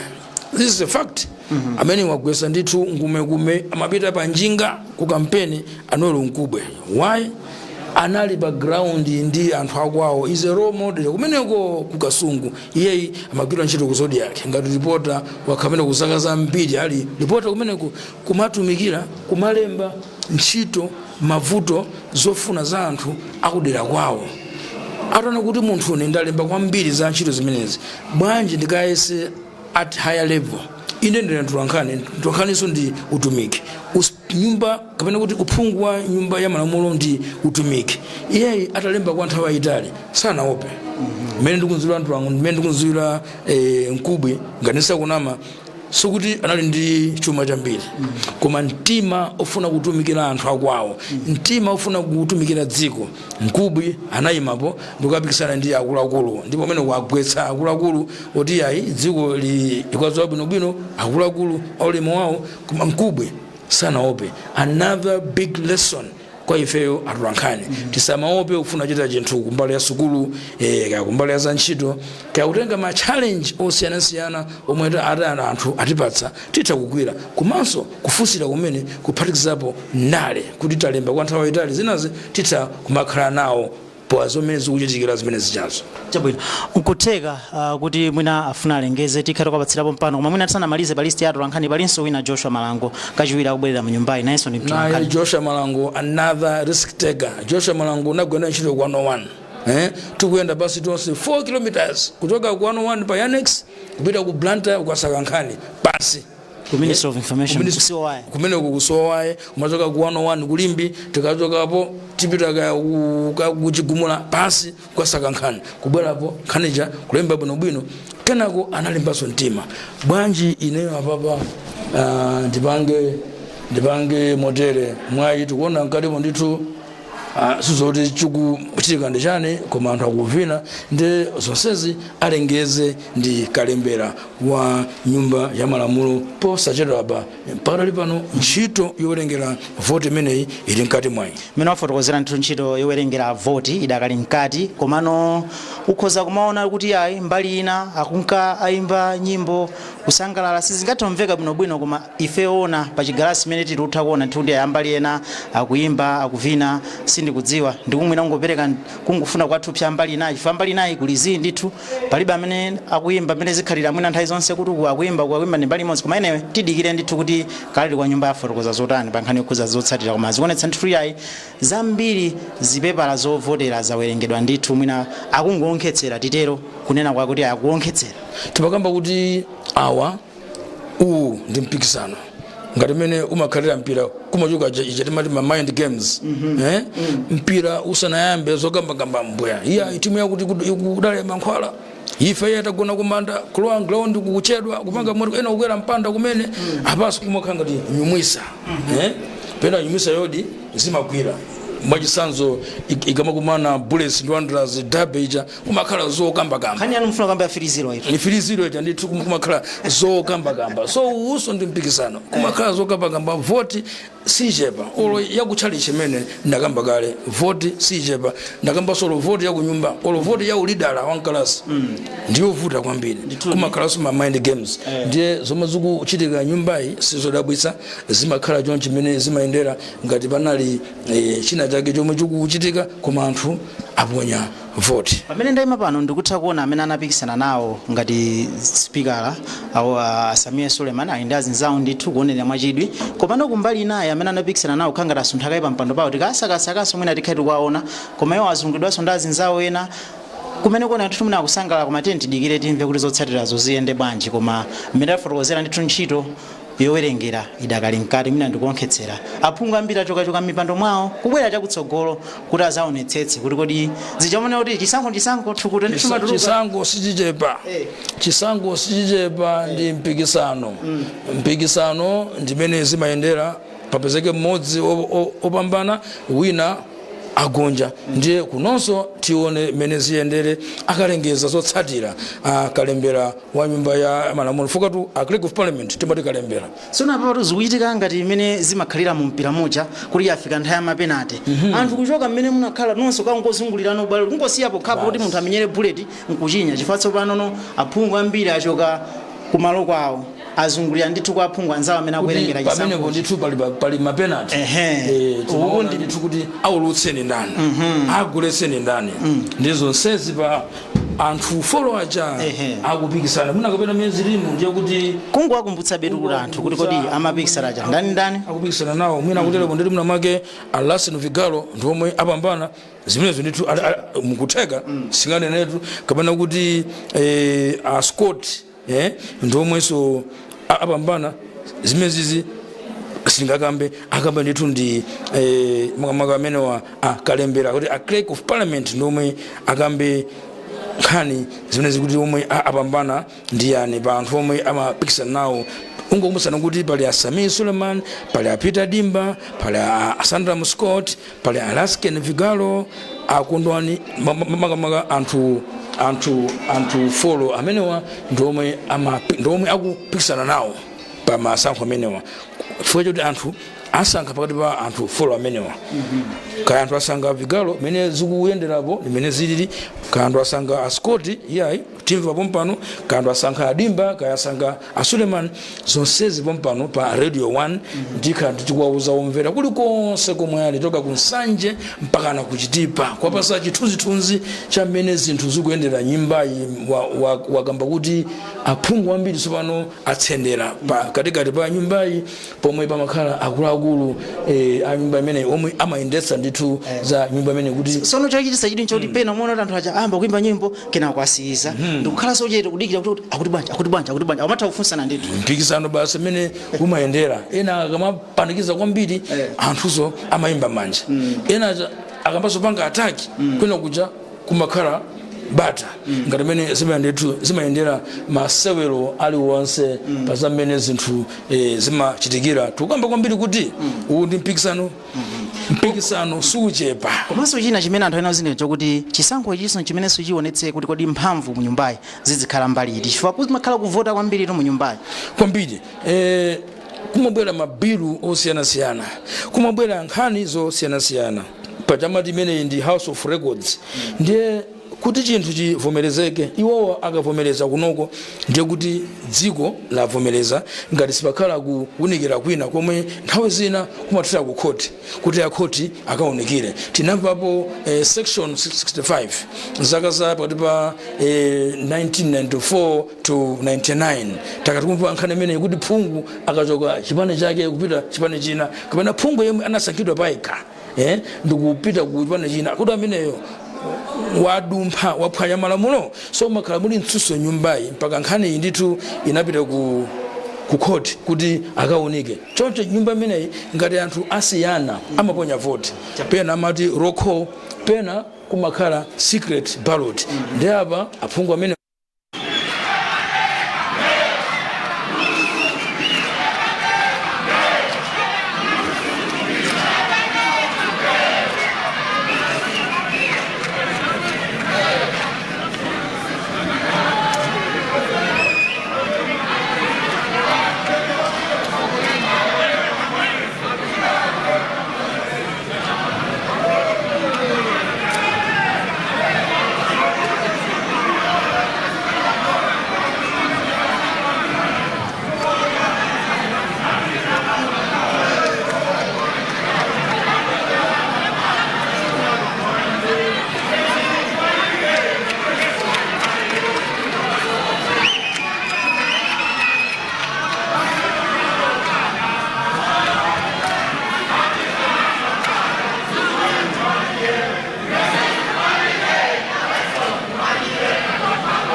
Honorable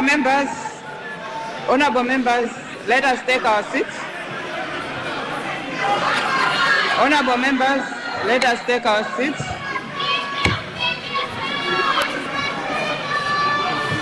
Honorable members,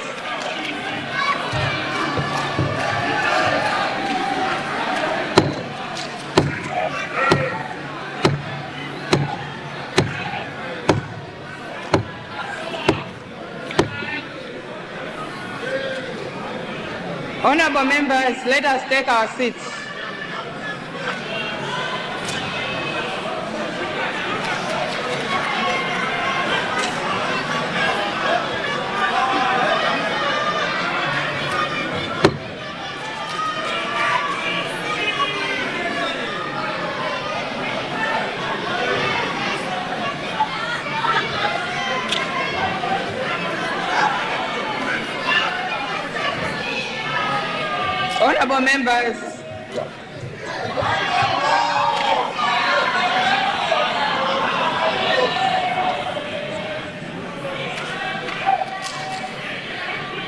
Honorable members, I have the results for the vote. Before I go to the results, let me advise our visitors in the gallery that the deliberations going on in the House for the House, let us not be involved in what is happening in the House. At least let us not do that loudly. Honorable members, I have the results, and they are as follows. Absent, 2. Abstain, 1. Honorable Rasken Vinyo Vigaro, no vote.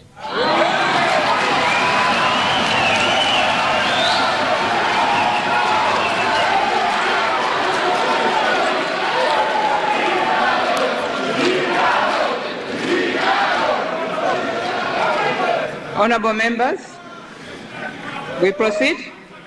Honorable Sandram Scott, no vote.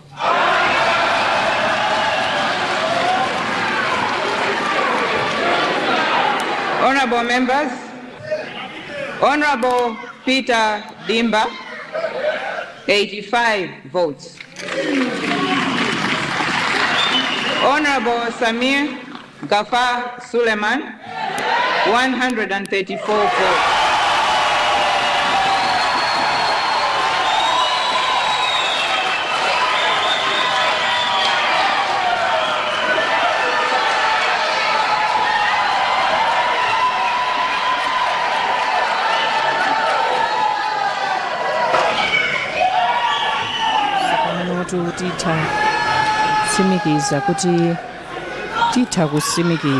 Honorable members, nyumba ya honorable members, ili ndi speaker please take your seats. Honorable Samir Suleiman amene tu apeza mavoti amenewa.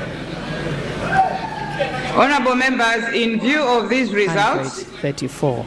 It is now my singular Iwowa in accordance with ndi phunguso wa Blantyre City Southeast kuchigumula kupanana ku BCA uku. Komanso Dimba amenewa Honorable Dimba amapikisana nawo apeza 85 votes. Vigaro sanapeze voti, komanso Honorable Scott sanapeze voti. Titha kusimikiza kuti udindo umene wa speaker pajati matini mpikisano wapitatu kwa Honorable Suleiman.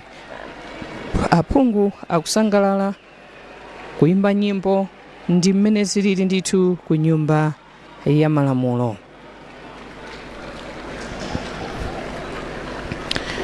Komanso Suleiman atengatu udindo umenewu motsatana ndi Catherine Gotani Hara ndi amene ndithu anali speaker wa nyumba ya malamulo. Aphungu amenewa ambali ya boma akusangalala kuimba nyimbo komanso ena kululutira chimwemwe chokha pamene speaker wasankhidwa ndithu ku nyumba ya malamulo. ndiye poti umene undi mpikisano aphunguso amene wa Honorable Frank Mwenefumbo ndi amene anachita move motion kuti speaker asankhidwe. Titamva zambiri ndithu mnyumba imeneyi ya malamulo pamene tikupatsirani MBC TV ne Barbara Mwandira tsatane ndithu. Apa ndiye kuti akavala magiya amenewa amagaoni akhale akubwereranso mu nyumba mu chamber imeneyi kudzapitiriza kusankha maudindo ena. Ulendo umenewu wopita kukavala ndithu zovala zimenezi pamene nyumba yonse yayimirira kupereka ulemu ndithu Honorable Suleiman amene asankhidwa kukhala speaker wa nyumba ya malamulo. Imeneyi ndi mbiri ndithu mu chaka chimenechi cha 2025 pamene phungu wa dera limeneli ku Blantyre uko ku Banana ndi madera ena kuchigumula akhala ndithu speaker wa nyumba ya malamulo. Tikaonetsetsa ndithu mbiri ya nyumba ya malamulo.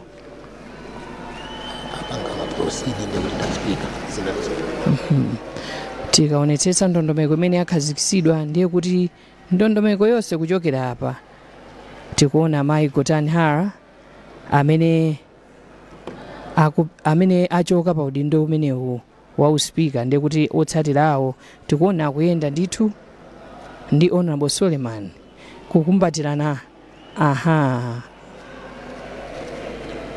kupereka chitsanzo chabwino chopereka ofesi kuti yayi tsopano chinthuchi chili m'manja mwanu.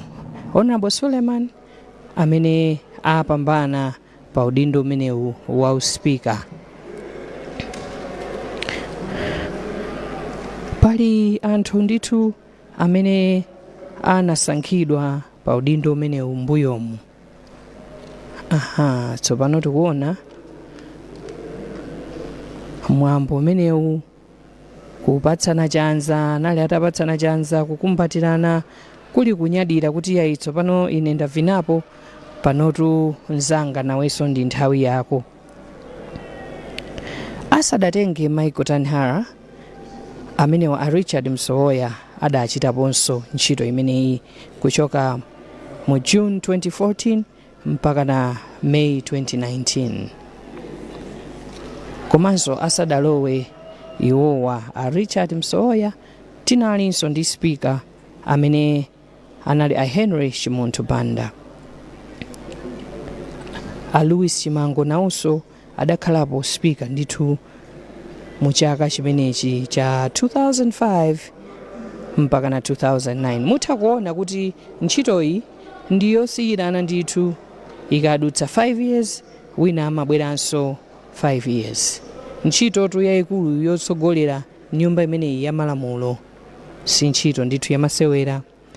Komanso awa a Davis a Rodwell Mnyenyembe adakhalapo ndithu pamene adatenga udindo umenewu kwa Davis Katsonga amene wa Mnyenyembe adalitu mchaka cha 2004 pamene anamalizisa ntchito imene mu 2005 mukudziwa mbiri yathu mmene zinachitikira ndithu amene watitha kuti anakhala chaka chimodzi chokha ku nyumba ya malamulo.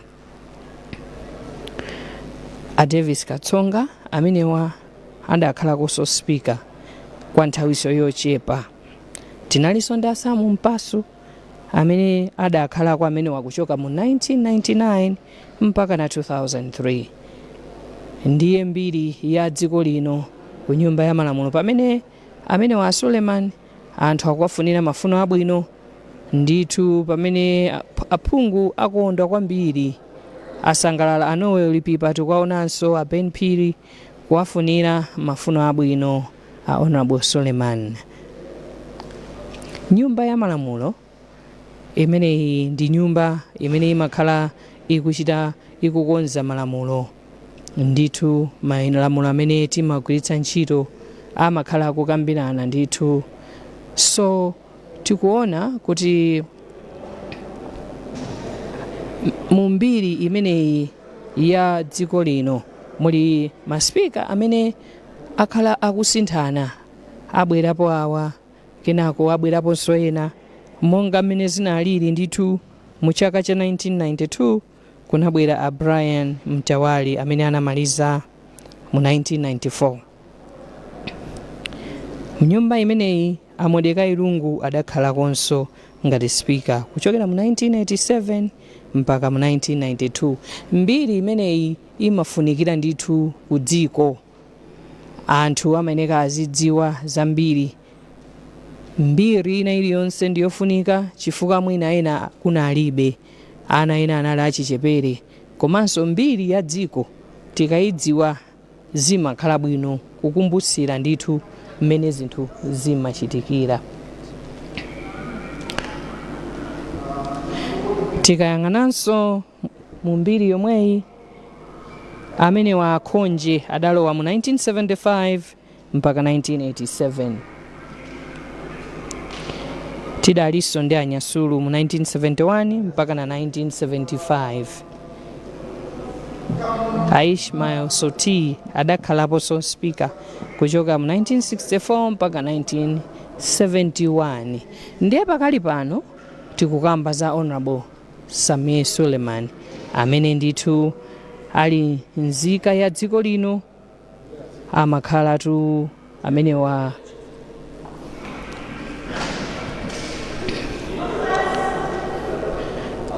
pakali pano anthu amene wa amalamulo akhale akulowa mnyumba imeneyi posachedwa apa, ogwira ntchito za malamulo.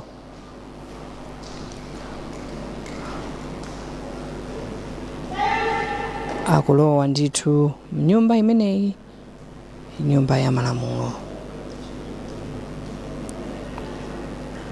Ndi mmene zikuchitikira ndithu kuno ku nyumba ya malamulo. Dipiti umenewu waogwira ntchito za malamulo amene akachite ndithu kulumbira, amenewa alowa sopano nyumba ya malamulo.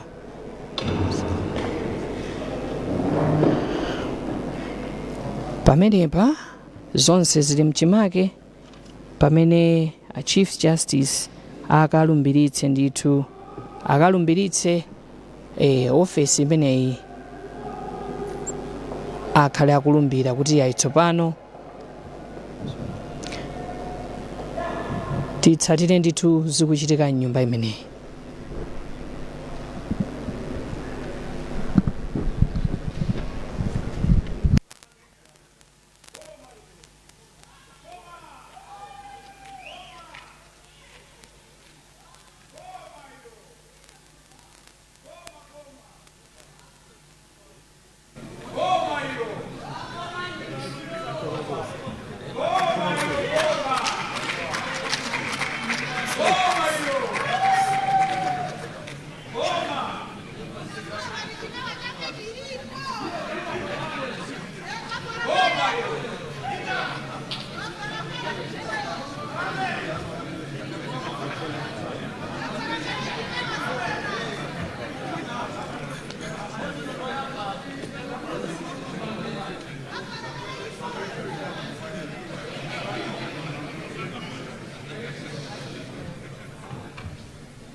General business, item B, administration of oath of the office of the Speaker.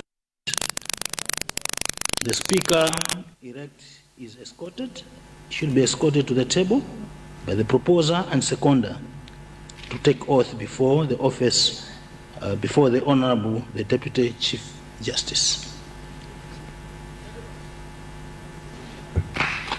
Honorable members,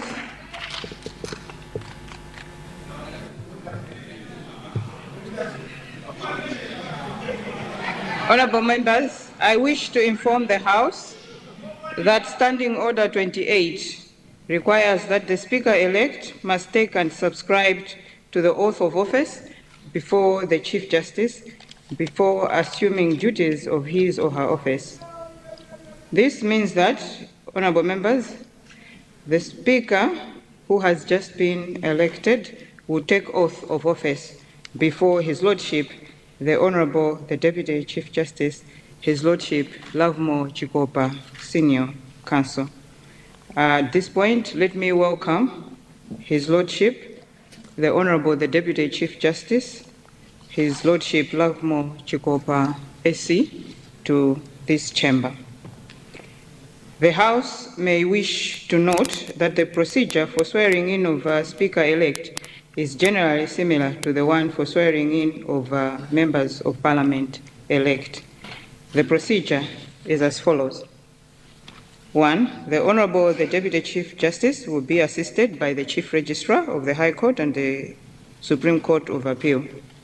2. I will call the name of the Speaker-elect to come forward to take the oath at the table. 3. The proposer and seconder of the motion will conduct the Speaker-elect to the table for him to take oath before the Honorable, the Deputy Chief Justice. Number 4, just before walking up the steps close to the clerk's table, the Honorable Speaker-elect will bow to pay respect to the Honorable, the Deputy Chief Justice. 5. Upon reaching the clerk's table, the Chief Registrar will ask the Speaker-elect whether he would like to swear by either the Holy Bible, the Holy Quran, or make an affirmation. 6. The Chief Registrar will then ask the Speaker-elect to hold the Bible or the Quran, as the case may be, on his right hand and subscribe to the oath. 7. If the Speaker-elect opts to make an affirmation, then he will just raise his right hand. 8. After taking the oath, the Speaker-elect will sign in the oath book before the Honorable, the Deputy Chief Justice. 9. After signing the oath book, the Speaker-elect will walk backwards while facing the Honorable, the Deputy Chief Justice, up to the clerk's table, where he will bow as the case is. 10. After taking the oath, the Speaker will now temporarily take a seat allocated beside the Speaker's chair. The Honorable, the Chief Justice, the Deputy Chief Justice, will then leave the chamber through the back door led by the Sergeant at Arms. Honorable members, let me now call upon the proposer and the seconder to escort the Speaker-elect to the table to take the oath before the Honorable, the Deputy Chief Justice.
Welcome, Honorable Speaker-elect. Do you wish to swear by the Holy Quran, Holy Bible, or do an affirmation? The Holy Quran. Thank you.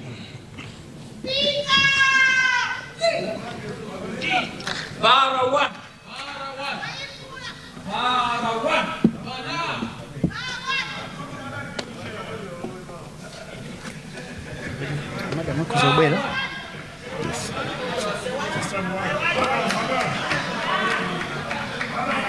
Ayi, alipansika ali awo.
Honorable Speaker-elect,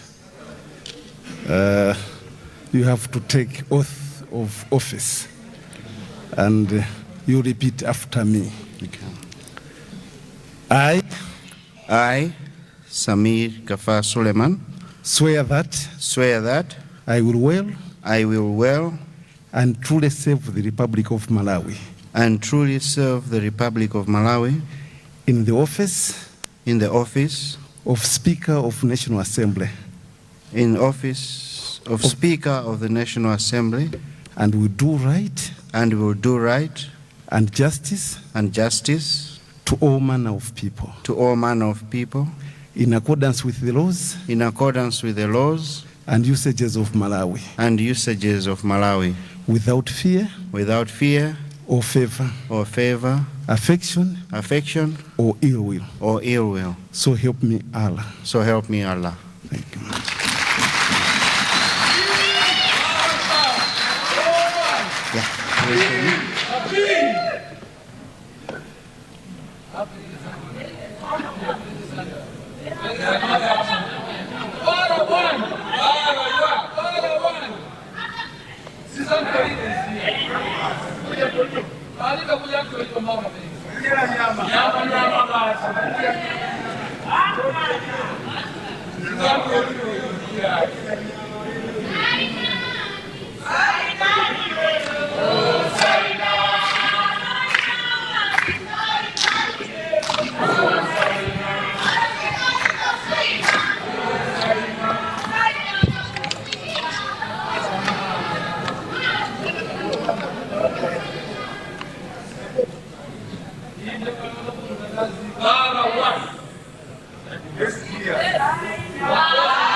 Honorable members, the Right Honorable Speaker has now been sworn in.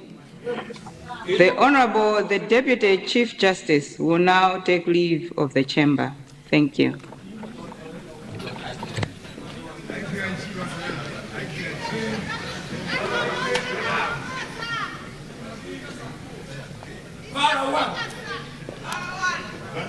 Honorable Speaker, sir.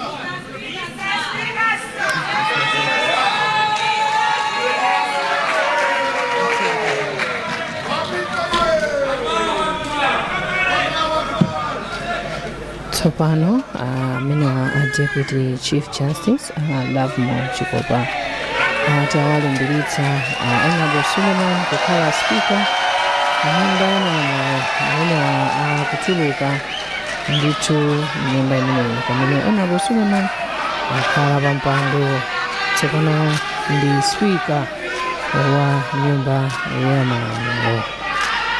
Titha kutsimikiza tsopano kuti mchaka cha 2025 speaker wa nyumba ya malamulo imeneyi amene wasankhidwa ndiye Honorable Samir Suleiman.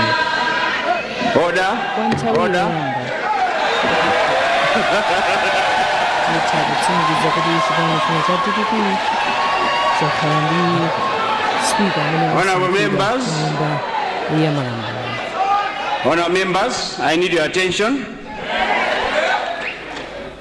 Honourable members, in accordance with the tradition of this House, I rise to submit myself to the will of the Assembly. I will now suspend the proceedings for a few minutes to allow me to robe. Let me request you, honourable members, to remain seated and until I'm back in the chamber. House suspended.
Aphungu kusangalala kuimba nyimbo wayiphula pamenetu aspika akutuluka kuti akasinthe zovala akasinthe ndithu pa nthawi imeneyi akhale akubwereranso mchipinda mmenemu.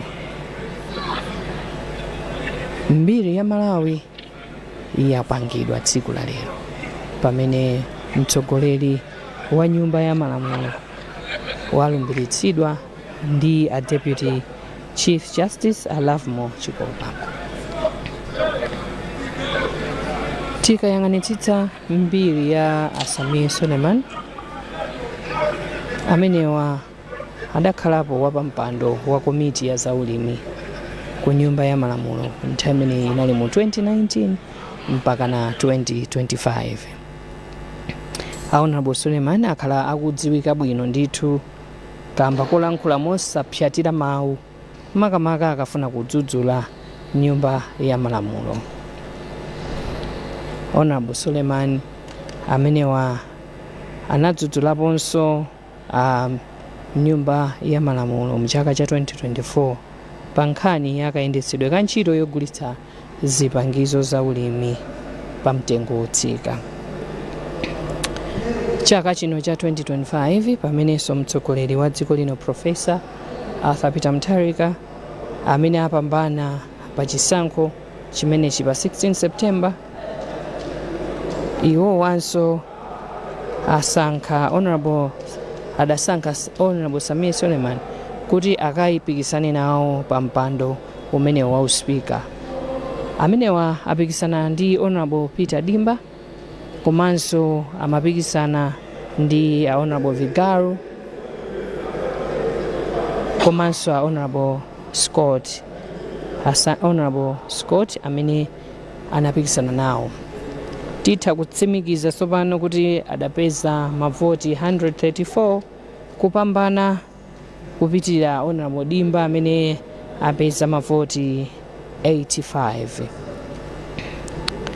Ichi ndi chitsimikizo chakuti anthu ali ndi chikhulupiriro mutsogoleri wa Honorable Suleiman pa mpando umenewu wa uspika.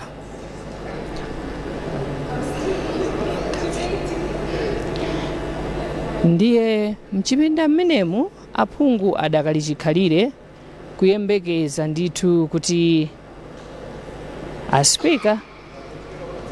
aspika atsopano akakasintha zovala ngukavala amavala tupaja mkanjo ndi chovala kumutu akhale akulowa mchipinda mmenemu. So ndi chitsimikizo cha utsogoleri umenewu pamene mutu wake akumanena kuti the great return to proven leadership. Honorable Suleiman kwa nthawi yoyamba akhala speaker amene wosankhidwa ndi chipani cha DPP. Kunali Rodo Mnyenyembe amene nthawi imeneyo adachokera ku chipani cha UTF. Taonaponso mumbiri ya utsogoleri umene wa ku parliament pamene kunalinso Catherine Gotanhara amene tinaona amene anapereka mafuno abwino kwa Honorable Suleiman. Mchipinda mmenemu muli aphungu amene ena angobwera kumene chitsanzo Honorable Whiskys amene chipani cha DPP chasankha kuti akhale chief whip. Honorable Grace Gwerepeta kusangalala menemu pamene abwereranso ku nyumba ya malamulo. Kuli nduna monga Honorable Mwanamveka amene ali nduna ya zachuma amene wanso abwereranso ku nyumba ya malamulo. Tinaona ndithu oyimba monga Skefa Chimoto kubwereranso ku nyumba kubwera kwa nthawi yoyamba ku nyumba ya malamulo. Pali nkhope zina zimene kali koyamba koma ena abwereza ndithu ku nyumba imeneyi ya malamulo. Akalowa akhale akupitiriza kusankhanso wachiwiri wa speaker pamene timve tsatanetsatane wa mwambowu kuti uyenda bwanji.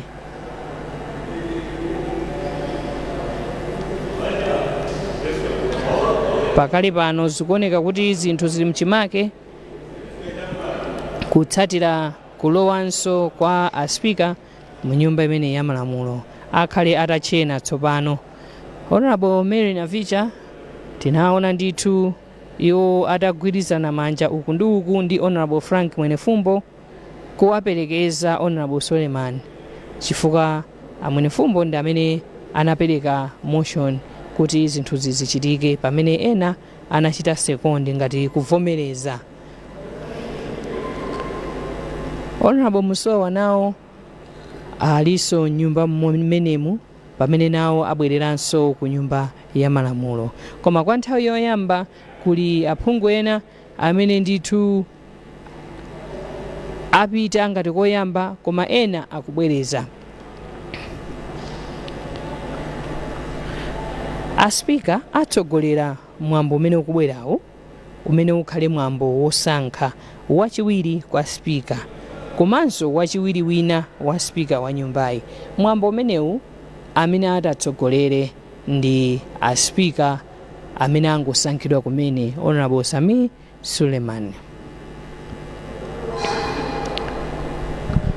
Tikayang'ana mbiri ya dziko lino udindo umene wa wachiwiri kwa spika komanso wachiwiri kwa wachiwiri wa spika ndi udindo umene ulinso wofunikira kwambiri pambali pa spika wa nyumba ya malamulo.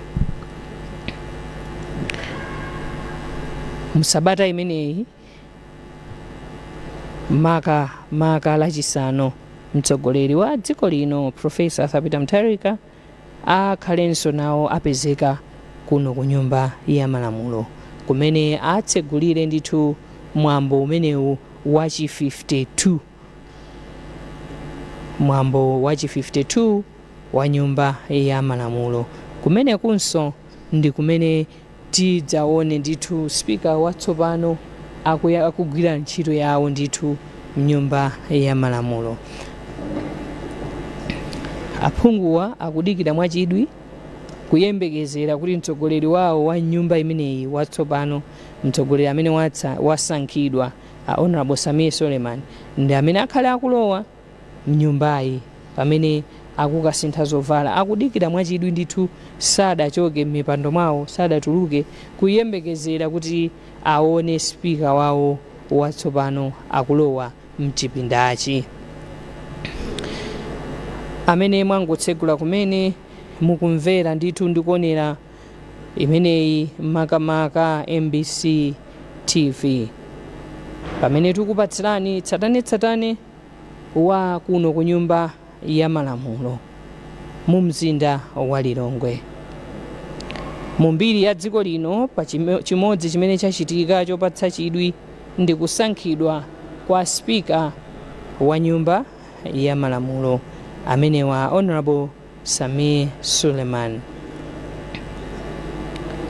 Zina mwa ntchito ya parliament nyumba ya malamulo ndi kukambirana ndithu mabilu, kukambirana kuti mabilu amene akadutsa kapena kuti akavomerezedwa amasandutsidwa kukhala lamulo, ndipo malamulo amenewa akavomerezedwa ku parliament amayeneka kuti mtsogoleri wa dziko akasayinire, akachite assent kuvomereza kuti no atha kukhala malamulo. Koma ndondomeko imeneyi nyumba ya malamulo imathandizira ndithu ngati mbali imodzi, nthambi imodzi ya boma. So mchaka chino kukhale mwambo umene wachi 52 umene utseguliridwe pa 31 Oktoba mchaka cha 2025. Itanena kuti mtsogoleri wa dziko lino ameneyu akhale nawo ndithu pamwambo umenewu. Kuno ku nyumba ya malamulo kwabwera ndithu anthu amene ena aperekeza aphungu amenewa, amene aperekeza ndithu atsogoleri awo amene awasankha pa chisankho chimenechi cha 2025. Ndiye posachedwa apa akhale ndithu akulowa mchipindamu zonse zikatheka, akhale ndithu akulowa mchipinda mmenemu atasintha ndithu nkuvala zovala zimene amavala spika mtsogoleri amene wa nyumba ya malamulo. Kuyendetsa boma kumadikirira kumatanthauza kuti pali nthambi za boma zimene zimayendetsedwa.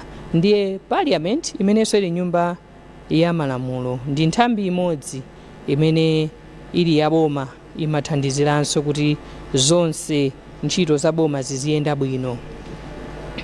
Koma ndondomeko yake parliament imene pamene idakhazikitsidwa, phungu amene ali ku parliament ndi amene amakapikisana nawo pa chisankho chimene amayendetsa Malawi Electoral Commission.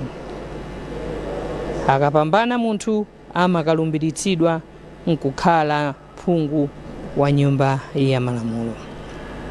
Ndiye mu mbiri ya Malawi parliament idayamba ndithu mu chaka chimenechi cha 1907 ndipo inkatchedwa Nyasaland Legislative Council imene inkakhuza National Assembly titatha kuchoka ku ufulu wozilamulira mu chaka cha 1964.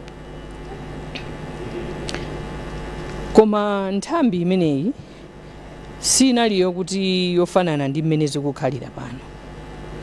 Pamene tinadzasintha kupita ku zipani zambiri,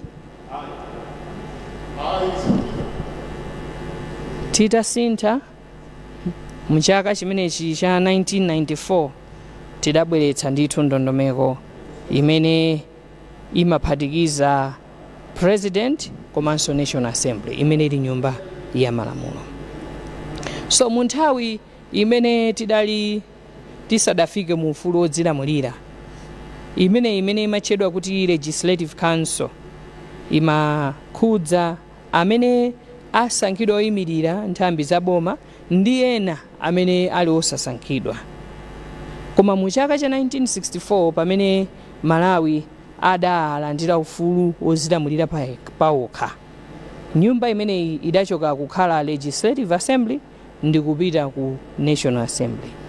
Koma mu nthawi imeneyi idalitu ndi anthu 53 osankhidwa, ndipo amenewa adalinso aphungu kapena kuti anthu ochokera ku chipani chimenechi cha Malawi Congress Party. Titabwera mu 1966 pamene constitution imachita recognize kapena imavomereza kuti nthambi zimenezi ikhale National Assembly. Koma kuchoka 1966 kuzabwera 1970 tikuona kuti pakhala imene timati kusintha mu democracy kapena transition ya democracy, pamene constitution yathu inadzakonzedwa kuvomereza kuti tikhale ndi zipani zingapo mu dziko muno. Ndiye izi mwina tingofuna zipereke chithunzithunzi kuti kodi tikakamba za parliament inayambika motani, mbiri yathu imakamba zotani za parliament. Ndiye posachedwa apa ndikuona ndithu anzathu amazamalamulo akuthamanga tikhale tikuonetsa ndithu tikubwerera mu nyumba imeneyi ndikuonetsa zimene zichitike speaker akalowa mmene muno akhala atachena ndithu. Professor Arthur Mutharika amene adasankhidwa mu chaka cha 2014 tikuona kuti iwowa nthawi imeneyi kudasinthidwanso ndithu ulamuliro wa dziko lino.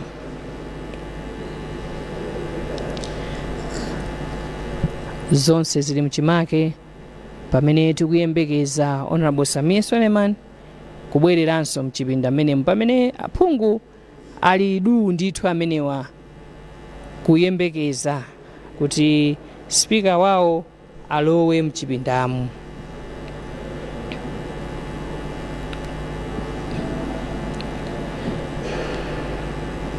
Mu chaka cha 2025 mwezi umene wa Oktoba ikhala mbiri ndithu kuti Honorable Samia Suleiman atenga chinthuchi, atenga ndithu uspika wa nyumba ya malamulo. Parliament ndi imene idakhazikisidwa ndithu kudzera mu chapter 5 ya constitution yathu kuti izitha kuunikira komanso kuyimirira nkhani za malamulo. Ndiye aphungu ena apita koyamba koma ena abwerezedwa ndithu ku nyumba ya malamulo. Ndimafuna titangounikira kuti pamene ma constituency wapoyamba adali 193 panopa zasintha sopano. Panopa madera ena aonjezeredwa. Nditha kutsimikiza sopano kuti aphunguwa akukwana 229 mu chaka chimene cha 2025 pamene kumbuyoko amakhala 193. Aphunguwa msabatayi akhala akulumbira ndithu kulumbira kuti iwowa avomereza ntchito yotumikira Amalawi. Pakali pano mwina amene alumbiritsidwa pa 224 komanso malo mwa 229. Izi ndi zomwe zikuchitika kuno ku nyumba ya malamulo ku parliament mu mzinda wa Lilongwe. Aphungu amenewa pamenenso amabungwe akulimbikitsa kuti yayi amayi azipita m'maudindo komanso kupikisana nawo, koma pa mpando umene wa uspika taona kuti yayi anapikisana ndi abambo amenewa.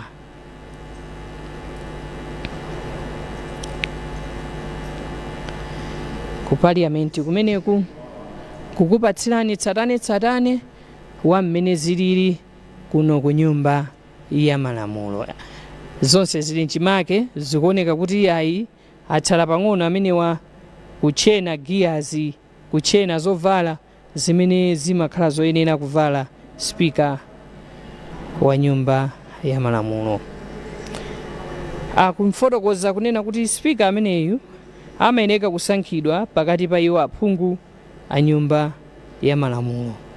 Ndi Honorable Samia Suleiman ndi mmodzi wa anthu amenewa nawonso amene asankhidwa nawo. Ndiye zikuonetsa kuti alowa ndithu mchipinda mmenemu. Akalowa pakhale ndithu mwambo umenewu umene asankhe wachiwiri wa spika ya nyumba ya malamulo. Tsatane wa momwe zikuchitikira kuno ku Lilongwe mu mzinda wa Lilongwe ku nyumba ya malamulo.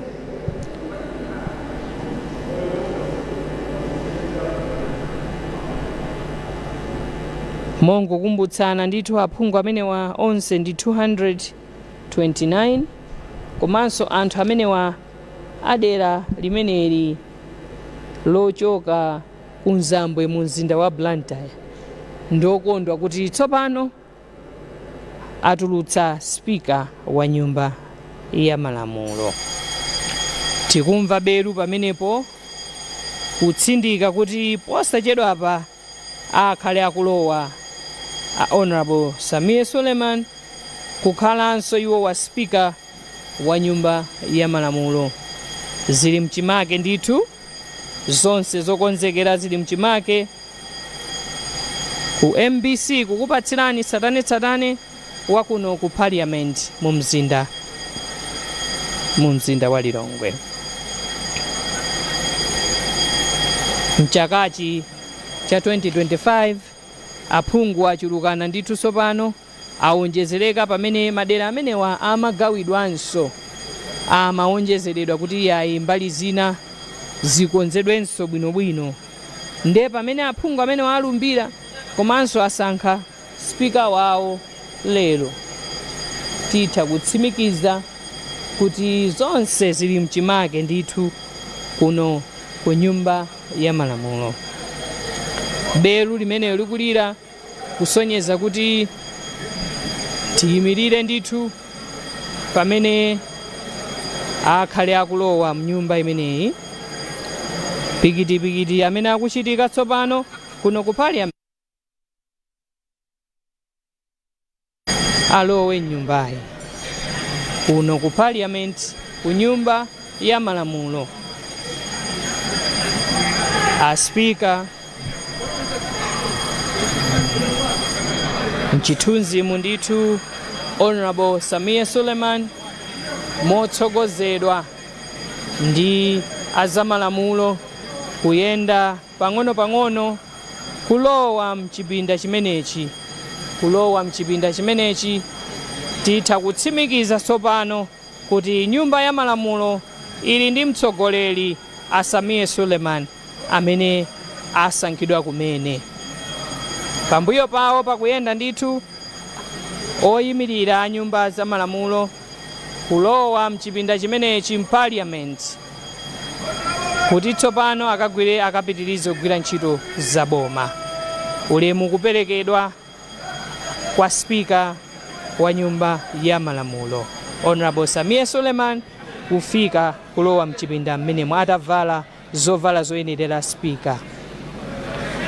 Tsatane MBC TV kukupatsirani kuchokera kuno ku parliament.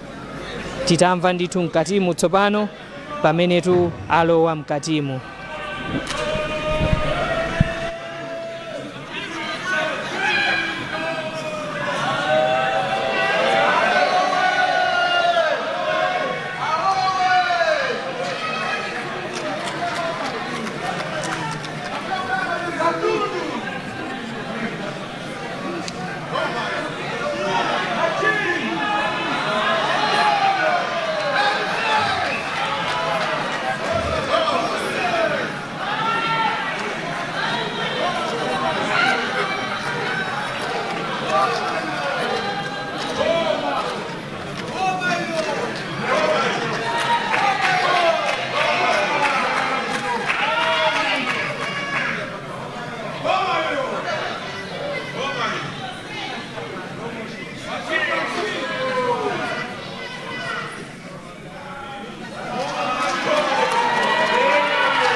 General business. Item C, the Honorable Speaker's acceptance statement.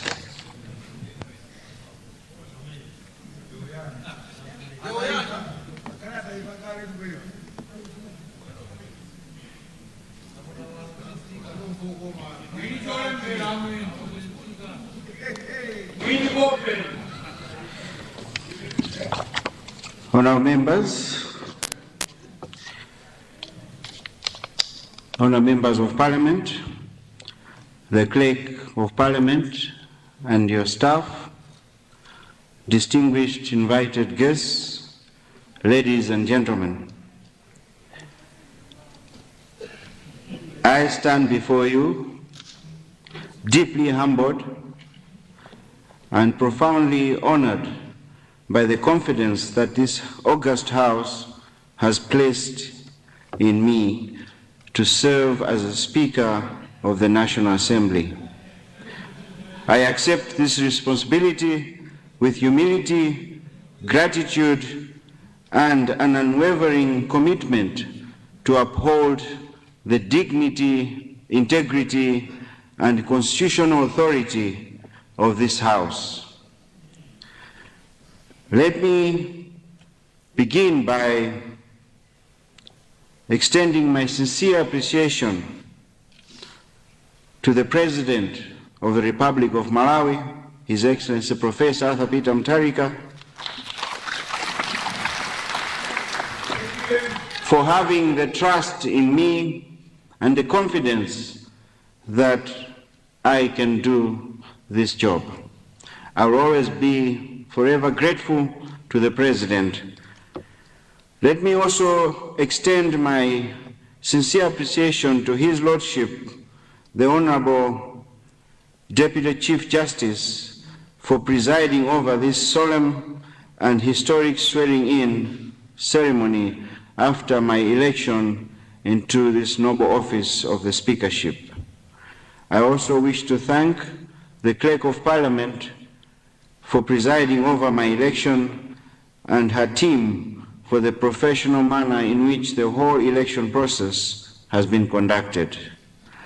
Allow me to also congratulate all honorable members, both newly elected and returning, for earning the trust of the Malawian people in the just ended general election. Honorable members, I wish to sincerely thank you for electing me into this office to preside over your deliberations and to provide political leadership to the institution of Parliament. Thank you very much for this kind gesture bestowed upon me. Honourable members, today marks not merely the election of a Speaker, it marks the renewal of our collective commitment to the ideals of representative democracy. The people of Malawi look to this chamber for reasoned debate, sound legislation, and principled oversight. They expect integrity, decorum, and diligence from each one of us, regardless of our political affiliation. As Speaker, I pledge to preside over the affairs of this House with impartiality, fairness, and firmness to ensure that every voice is heard and every view is respected. This chamber must continue to be a platform where ideas flow respectfully, where accountability flourishes, and where our actions reflect the highest aspirations of all Malawians. Our Constitution entrusts this House with sacred duties to make laws for peace, order, and good governance of Malawi, to hold the executive account, and to represent the interests of our citizens. It is through the exercise of these powers that Parliament remains the heartbeat of our democracy. Honourable members, the days ahead will demand diligence, cooperation, and courage. We must rise above partisan politics and put the nation first. The challenges Malawi facing, from economic recovery to food security, require collective wisdom and sober stewardship. Let us therefore commit ourselves to a parliament that leads by example, that works efficiently, legislates prudently, and oversees with integrity.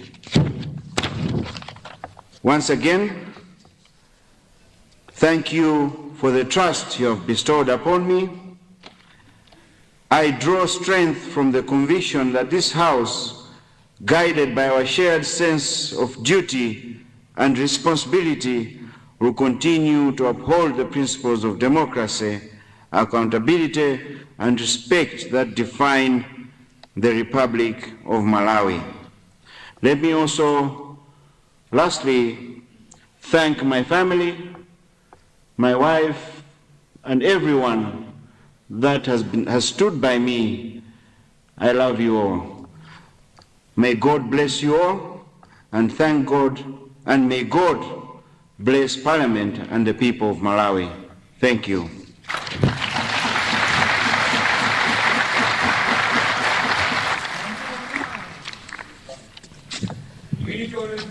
Item D of general business, election of the first and second deputy speakers.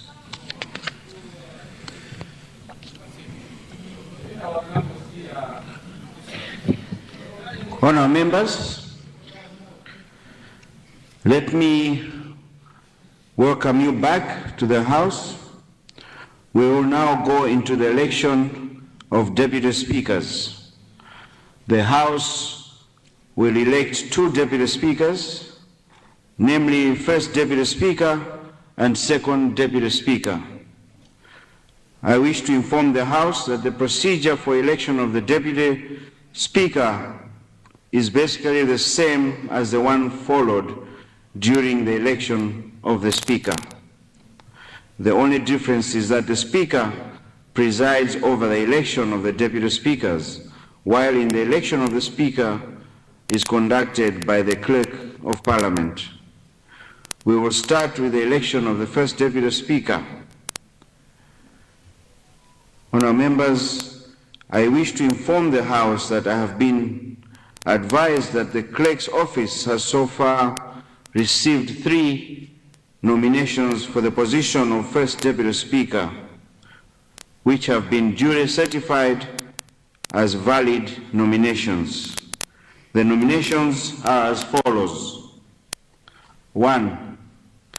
Honorable Victor Heatherwick Musowa, MP, member for Mulanje Bale constituency. 2. Honorable Emmanuel Jere Chambolanyina, MP, member for Nzimba South. And 3. Honorable Dr. Catherine Nzumara, MP, member from Nzimba North. We will not do the roll call again, but let me first request the honorable member for Zomba City North to move the nomination for Honorable Victor Heatherwick Musowa, MP, for the position of first deputy speaker. Honorable member for Zomba City North, you have the floor.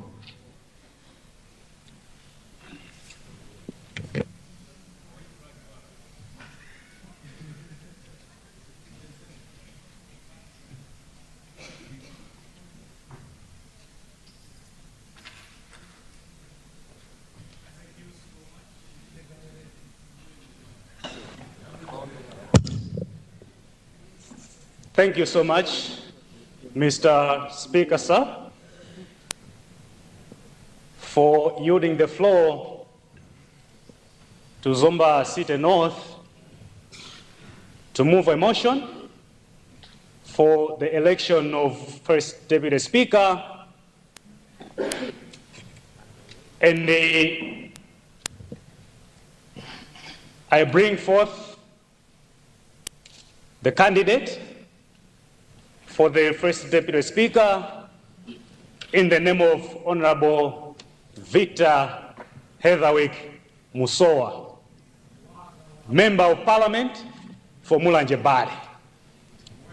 But before I do so, Mr. Speaker, sir, I am very privileged to be the first member in this House to call you Mr. Speaker, sir.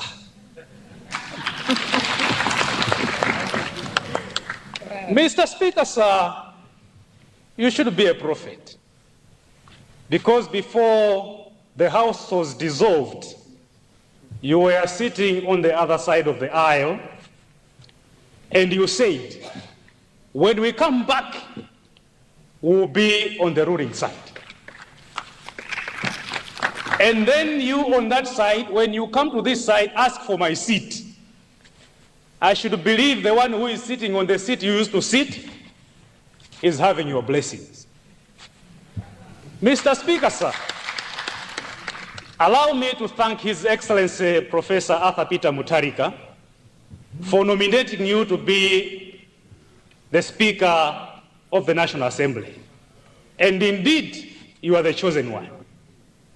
This has been manifested by the winning of landslide that has been manifested right here in front of our eyes. Mr. Speaker, sir, I present before this House Honorable Victor Heatherwick Musowa,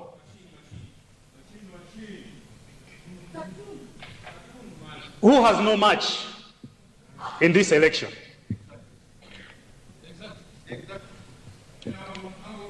He is a graduate from Canada. Just a synopsis of his attributes. He's a down-to-earth, honorable member, very approachable, a friend to many. He has assisted a lot of us, Mr. Speaker, sir, even in the campaign that we were doing, so that we win and reclaim our seats, regardless of political affiliation. And even those sitting on the other side of the aisle can testify to what I'm saying right now. Mr. Speaker, sir, the member I am presenting forward in the name of Honorable Victor Heatherwick Musowa is a seasoned politician. He was first elected into this House in 2014 as an independent member of Parliament, and also re-elected in 2019, and has also duly elected in the just ended elections. Mr. Speaker, sir, this just shows the trust that he has, even from the people of his constituency. Mr. Speaker, sir, in the Honorable Victor Heatherwick Musowa, we have a versatile player who has the welfare of Malawians at heart, and even so, the welfare of members in here at heart. Mr. Speaker, sir, the first Deputy Speaker, incoming first Deputy Speaker, in the name of Honorable Victor Heatherwick Musowa, will take care of the affairs of all of us without looking at party affiliation. He's such a very good person, a man and a half. Mr. First Deputy Speaker, honorable members, honorable members, honorable members, I present before you Honorable Victor Heatherwick Musowa. Vote for him and you will vote wisely. Mr. First Deputy Speaker, I beg to move. Thank you. Thank you, Honorable Member, for Zomba City North. Honorable Members, I am advised that the nomination has been endorsed by Honorable Member for Chikwawa South and Honorable Member for Machinga Central in support of the proposed candidate for the position of First Deputy Speaker. Let me now ask one of the two honorable members who endorsed the nomination in support of the proposed candidate to second the nomination. Honorable Member for Chikwawa South, you have the floor. Thank you very much, Mr. Speaker, sir, for granting the people of Chikwawa South this opportunity to second the motion on the floor. As my colleague has said, let me also congratulate you, Mr. Speaker, sir, for assuming the office of Speaker, and this is a testament that members of Parliament across the aisle have trust in you. May Allah guide you in your position, and we have full confidence that you will lead this House in a very amicable manner.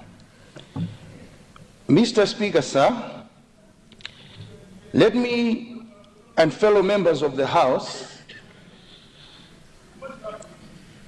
I rise today to second the nomination of Honorable Victor Musowa for the position of Deputy Speaker of the August House.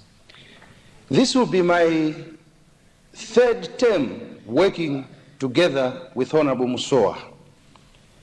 Honorable Victor Musowa possesses the requisite qualities, experience, and dedication to serve this Parliament and the people of Malawi with distinction.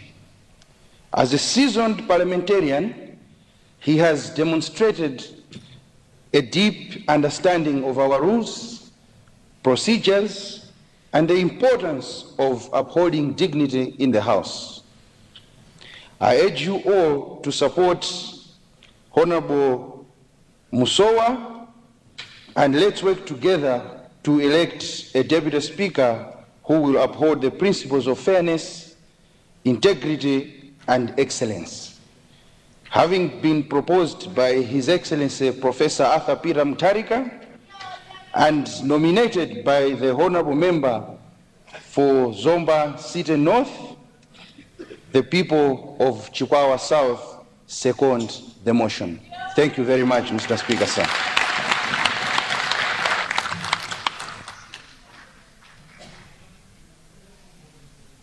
Thank you very much, Honorable Member for Chikwawa South. Honorable members, the nomination of Member for Honorable Victor Heatherwick Musowa for the position of First Deputy Speaker has been duly seconded, and therefore the nomination is accepted. May I ask Honorable Musowa, MP for Mulanje Bale, to rise from his seat for the honorable members to see him.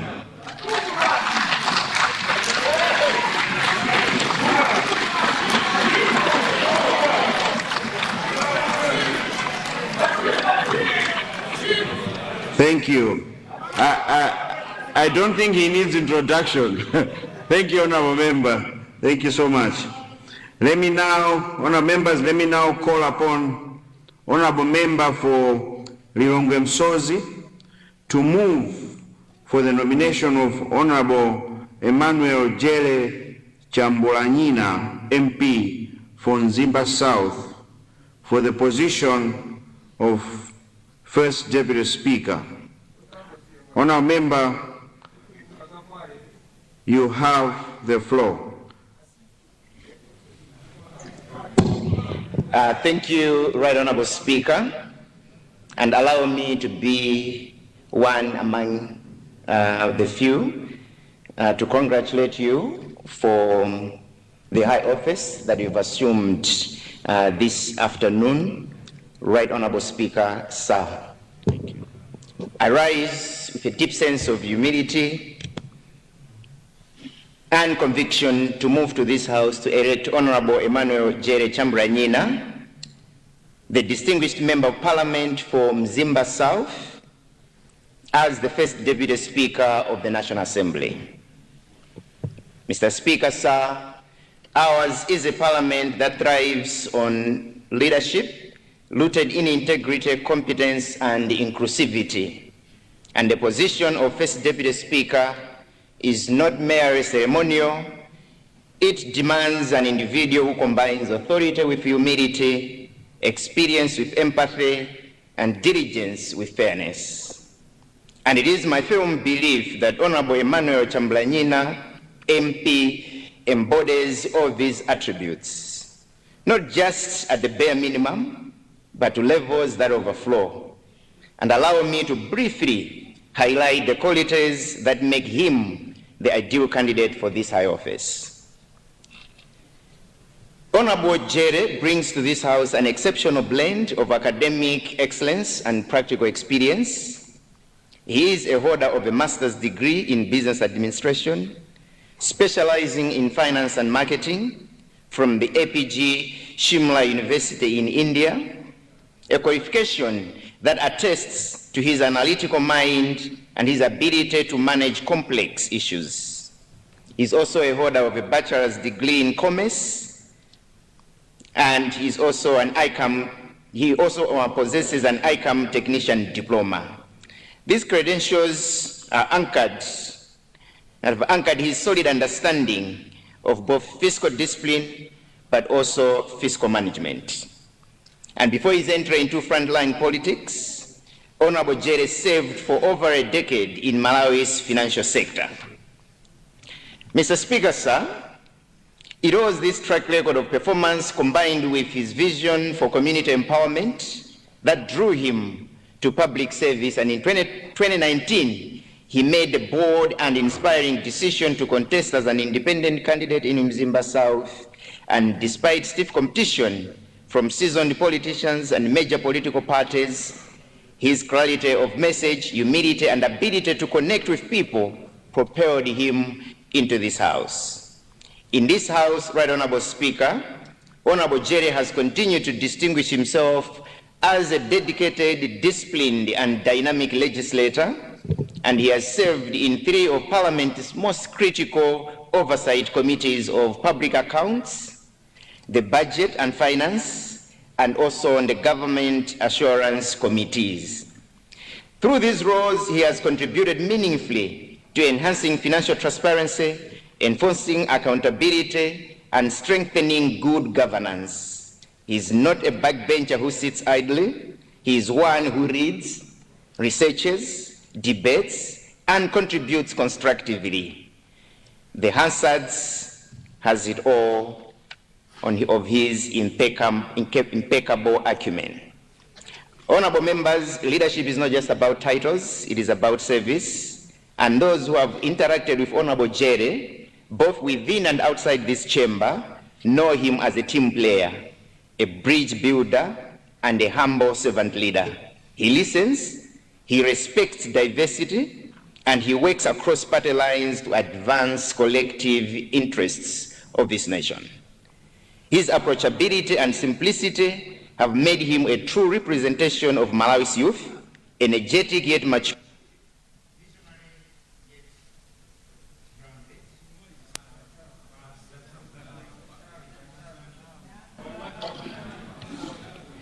Right Honourable Speaker, within the time given to me, I think the nation leader does deserve to know who is up for this nomination. So this Honorable Chambranyina is energetic, yet measured, visionary, yet grounded. In an era where young people are yearning for inspiration, Honorable Jerry stands as living testimony that integrity and hard work still open doors for leadership.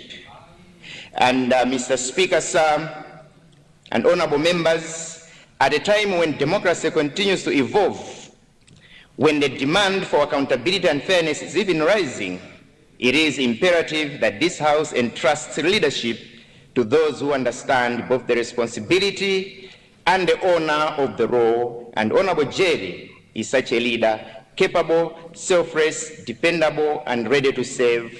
And I therefore humbly and proudly move that this Honorable House elects Honorable Emmanuel Jerry Chambranyina MP as our first Deputy Speaker in National Assembly. Mr. Speaker, sir, I beg to move. Thank you. Thank you very much, Honorable Member. Honorable members, I understand that the nomination was endorsed by Honorable Member for Karonga Town and Honorable Member for Dzakasina in support of the proposed candidate for the position of First Deputy Speaker. May I now call upon any one of the two honorable members who endorsed the nomination in support of the proposed candidature of the member to second the nomination. You may proceed, honorable member. Is it Dzakasina or Karonga Town? Oh, okay.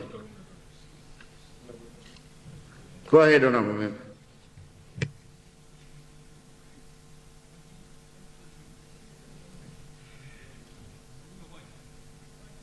Honorable member, please move to the mic close to you. I think that one is not responding.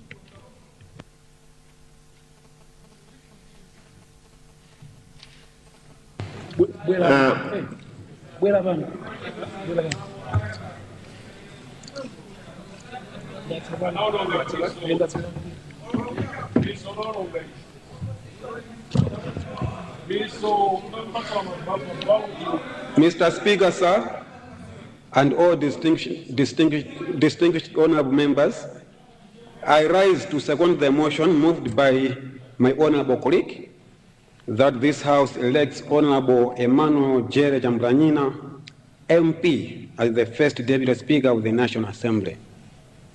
Honorable Jerry is a dedicated legislator, a visionary young leader, and unifying force in this House. His proven record of service is in critical committees demonstrates not only his grasp of parliamentary procedure, but also his deep commitment. Honourable member, excuse me, honourable member, please introduce yourself, the constituency you're standing, because you're not one of the two that I mentioned. So, for the sake of honourable members to know where you come. My name is Anthony Masamba, Nchinji Northeast constituency. Honorable Jerry is a dedicated legislator, a visionary young leader, and a unifying force in this august House. His proven record of service in critical committees demonstrates not only his grasp of parliamentary procedure, but also his deep commitment to accountability and effective governance. He is a humble, flexible, and approachable gentleman who has earned the respect of both sides of this House. His leadership, Mr. Speaker, sir, in team building activities reflects his inclusive spirit and his belief in unity of purpose. Mr. Speaker, sir, honorable colleagues, Malawi today needs leaders who listen, who bridge divides, and who inspire confidence. Honorable Jerry embodies those values. I therefore proudly second the motion that Honorable Jerry Chambranyina MP be elected first Deputy Speaker of this august House. I beg to move, Mr. Speaker, sir. Thank you. Thank you very much, Honorable Member. Honorable Members, the nomination of member for Honorable Emmanuel Jere Jambulanina, MP from Zimba South, for the position of First Deputy Speaker has been duly seconded, and therefore the nomination is accepted. May I therefore ask Honorable Emmanuel Jere Jambulanina, MP from Zimba South, to rise from his seat for the honorable members to see him.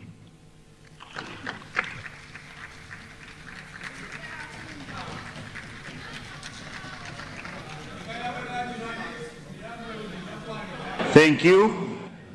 Honorable members, let me now call upon Honorable Member from Katabe South to move for the nomination of Honorable Dr. Catherine Mzumara, MP from Zimba North, for the position of First Deputy Speaker. Honorable Member from Katabe South, you have the floor.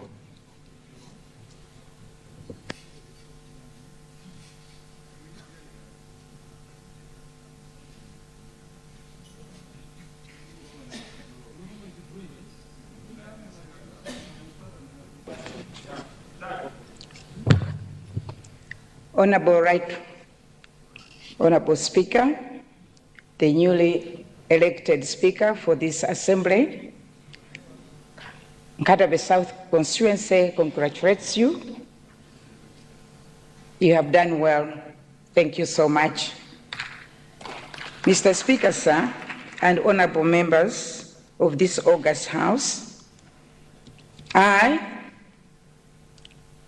on behalf of this august House, rise with great humor and humility to nominate Dr. Catherine Mzumara, Member of Parliament from Zimba North, as first Deputy Speaker of this National Assembly of the Republic of Malawi.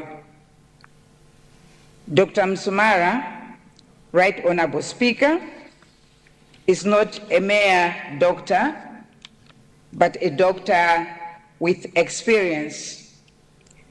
Dr. Catherine Mzumara holds a PhD in economics from Peking University in China.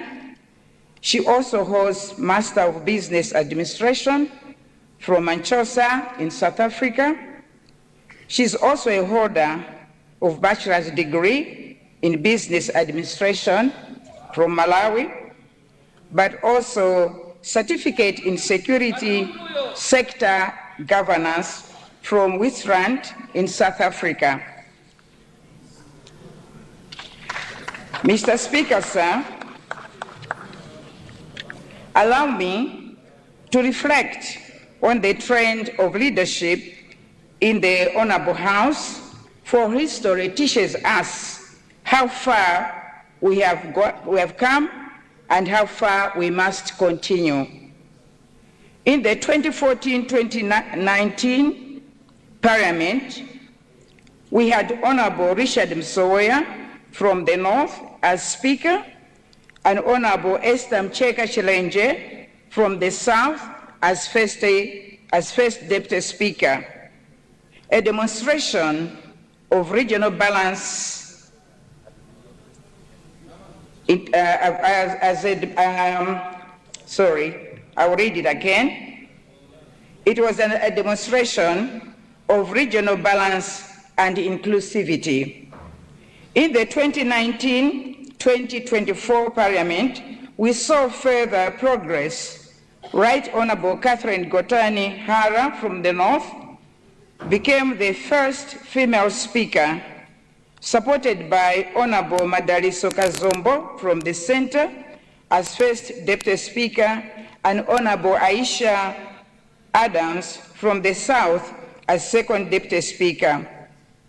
The pattern reflected the will of the people that leadership in Parliament should reflect the face of Malawi, not one region or gender. Mr. Speaker, sir, in this new parliament, the Speaker is male and from the southern region. To maintain the spirit of national balance, it is only right and consistent that the position of First Deputy Speaker goes to a woman from another region, preferably the North.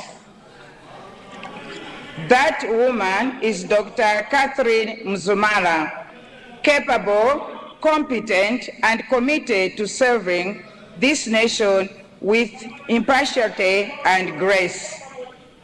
Her election will uphold the inclusive tradition of this House and strengthen the message that our Parliament belongs to all Malawians, regardless of tribe, region, or party. Right Honorable Mr. Speaker, sir, and honorable members of this House, this Parliament must reflect the very spirit that Malawians demonstrated in the recent election of His Excellency Professor Arthur Peter Mutharika. He was voted for by people from all regions, the North, the Center, and the South, a clear message that Malawians are tired of regionalism.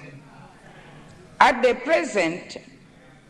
President himself, in his recent address at the Mlako Walomwe celebrations, reminded us that he is a president of all Malawians, not for one tribe or region. That message of unity should guide this House as well, because what we do here must not send a different signal out there. We are lawmakers, the conscience of the nation. Our actions influence how Malawians see themselves, united or divided. Our standing orders deliberately allow us to vote by secret ballot, so that each member may vote freely, guided by conscience, not by political pressure. That is how democracy lives, when leaders act with independence of mind and integrity of heart. Honorable members, today we have an opportunity to affirm unity, gender balance, and regional exclusivity, values, and define the Malawi we all want to build. By electing Dr. Catherine Mzumala as First Deputy Speaker, we will be saying to Malawians, this is your Parliament, this is your Malawi. We rise above divisions to serve one nation. Let us remain consistent with the principles that have guided our democracy: fairness, inclusivity, and merit. I therefore humbly and proudly move that this honorable House elect Dr. Catherine Mzumala as the First Deputy Speaker of the National Assembly. I beg to move, Mr. Speaker, sir.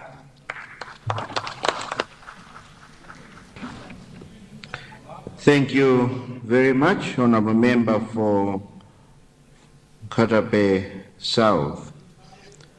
Honorable members, I understand this nomination was endorsed by Honorable Member from Zimba Luerezi and Honorable Member for Karonga Nyungwe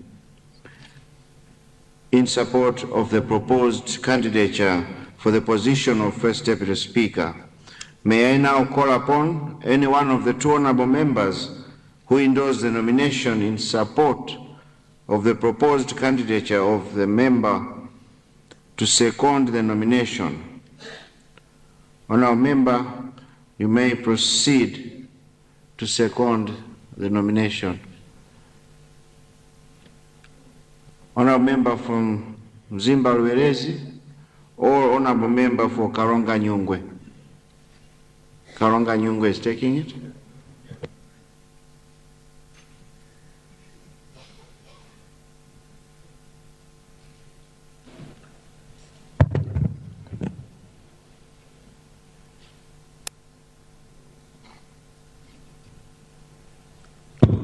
Right Honorable Speaker, I stand before you to second the candidature of Dr. Catherine Mzumara.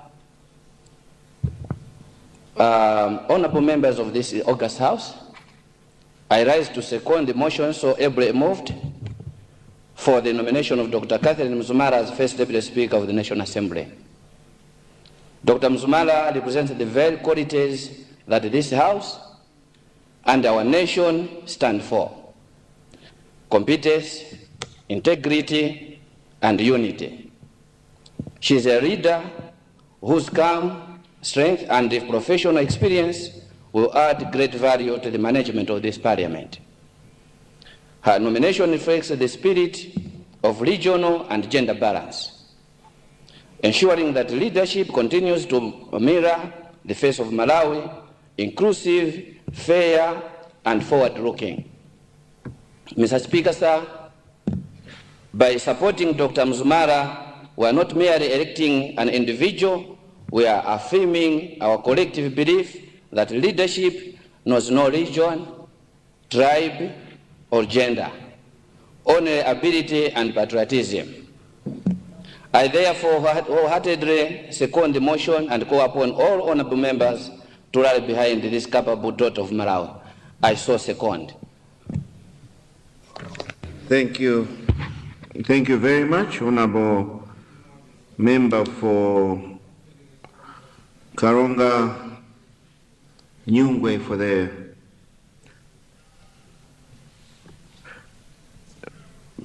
honorable members. The nomination of member for Honorable Dr. Catherine Mzumara, MP, member from Zimba North, for the position of First Deputy Speaker has been duly seconded, and therefore the nomination is accepted. May I therefore ask Honorable Dr. Catherine Mzumara, MP, from Zimba North, to rise from her seat for the honorable members to see her.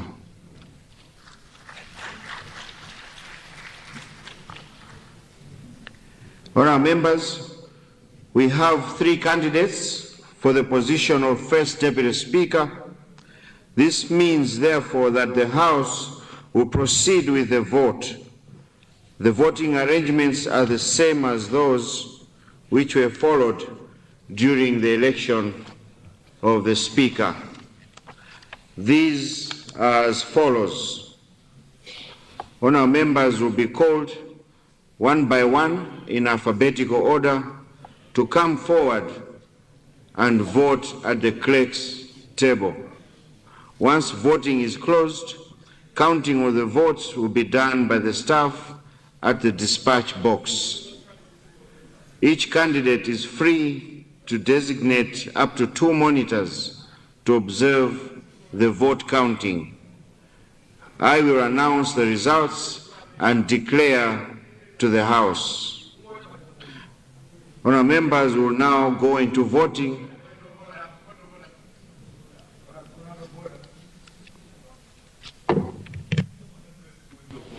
There's a casino. What has gone out of order, Honourable Member? Mr. Speaker, sir, sorry, I'll get used. Mr. Speaker, sir, first, congratulations. I wanted to move a motion under Standing Order 210 to waive all standing orders, that we change the voting pattern in regards to time, so that instead of calling names, the clerk can just give the ballot paper row by row, because we all know everyone who is here is a member of Parliament, except the Minister of State. So can we use a row by row instead of calling names? Instead of, I beg to move, Mr. Speaker, sir.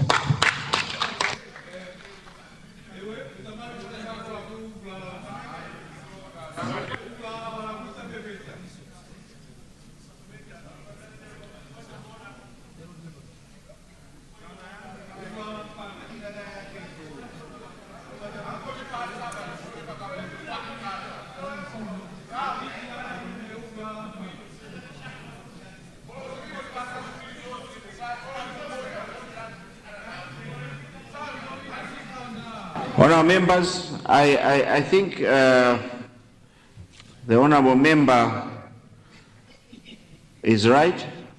For the sake of time, maybe we could do that. I see no objections. Therefore, may I ask the table clerks to do the needful. Thank you.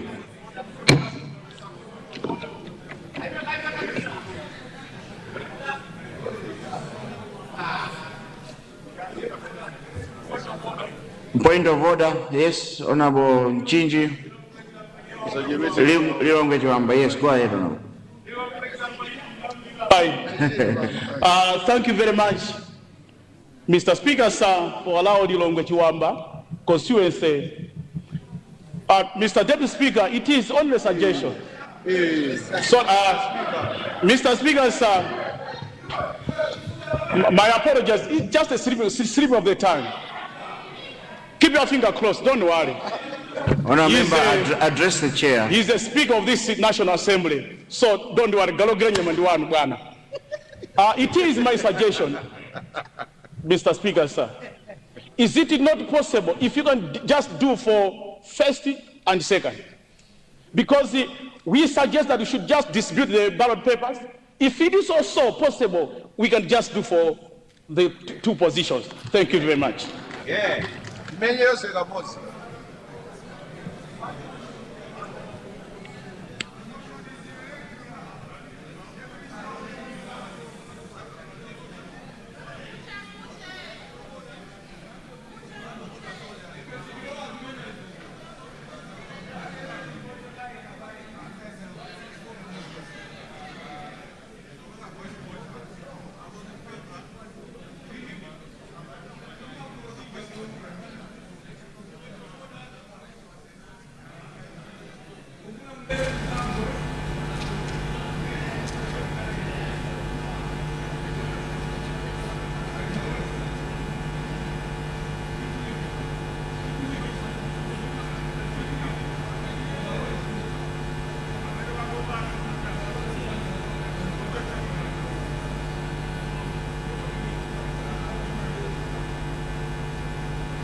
Honourable members, in view of the suggestions and the consensus, I think indeed to save time, we can do the voting together with the second Deputy Speaker, the position of the second Deputy Speaker. Now let me call upon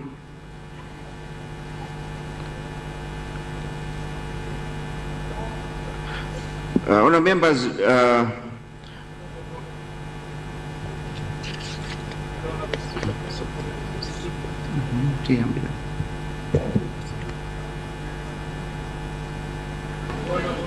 I see point of order. Honourable, yes, go ahead. Thank you, Honourable Speaker. Before I address you, let me congratulate you for getting the speakership, and may God guide you. I rise to ask if you would respect the two offices for different reasons. There are two different offices, and sometimes people vote for the second office because of the result of the second decision. So to make a decision at once, it may not be appropriate. I therefore request that we respect the two offices and allow us to vote. I agree with just moving in the row, but if we give respect to the two offices, it helps, because some people make decisions on the second office because of the result of the first result. Thank you. Honourable members, we have a different view.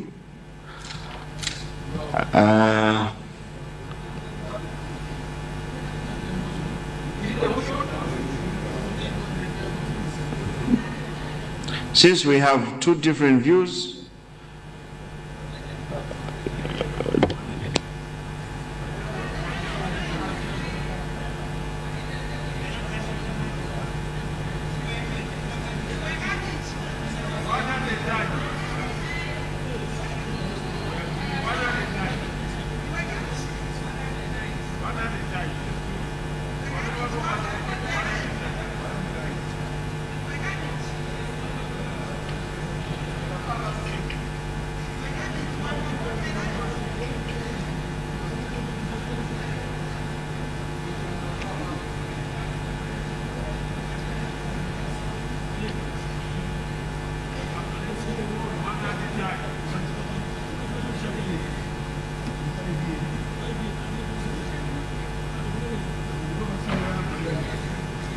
Honourable members, this is how we are going to move. The table clerks will do it individually. The table clerks will come into your seats and hand over the voting papers so that we can do the voting for the first deputy speaker. And then after that, we will proceed to the position of second deputy speaker. Table clerks, please. Thank you.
Honourable members, we have now completed the voting. We will now proceed with counting of the votes. And as I said earlier, each candidate is free to nominate up to 2 monitors to observe the counting process.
ntchito zosiyanasiyana akamaliza kuwunikira bajeti yonse imene ndalama zake zabwerera komanso ngati saku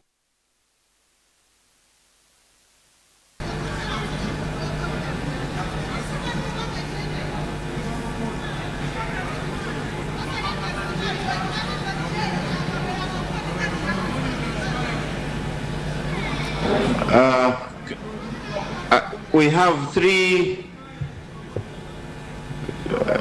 members that are contesting, and I would like to know which monitors are for which candidate. We'll start with Honorable Musowa. Please raise your hand. Monitors for Honorable Musowa. Okay. Monitors for Honorable Nzumara. Monitors for Honorable Chambulanina. Okay. You may proceed.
mwambo umenewu ku nyumba ya malamulo umenetu aphungu asankha koyamba Honorable Samia Suleiman ngati speaker. Pakali pano mwambo umene wowerengera zotsatira za wachiwiri kwa speaker, koma zikuonetsa ndithu aphungu atanyamula Honorable Victor Musowa ngakhale sizidalengezedwe iyayi, koma tikutsatira mzanga Simeon Shumba tili limodzi kuno ku parliament kufunatu tsatane kupatsirani ndiye zambiri zimene zakhala zikuchitika kuno ku parliament ku Lilongwe. Simeon Shumba, wauona bwanji mwambo umeneyo? Unali mwambo wapamwamba kwambiri, mwambo wa dongosolo. Nyumba ya malamulo is a house of records, komanso ndi nyumba yomwe imatsata ma procedures. Ndiye kuyambira pa mwambo osankha speaker wa nyumba ya malamulo zonse zaenda chimake. Apa tsopano ndi nthawi yokuti asankhe wachiwiri woyamba. Nje imene zili nyumbamo ngakhale kuti sanalengeze tikuona ndithu aphungu achipani ngatisa kunama aphungu amene ndi achipani ambali achipani cholamula akusangalala sizoti mkatimu zathamotani faitine kuti amenewa ndi mpikisano ndi yemwe apeze mavuto ochuluka ndi kuti ameneyo ndi akhale first deputy speaker, koma zonsezo alengeze ndi a clerk of parliament.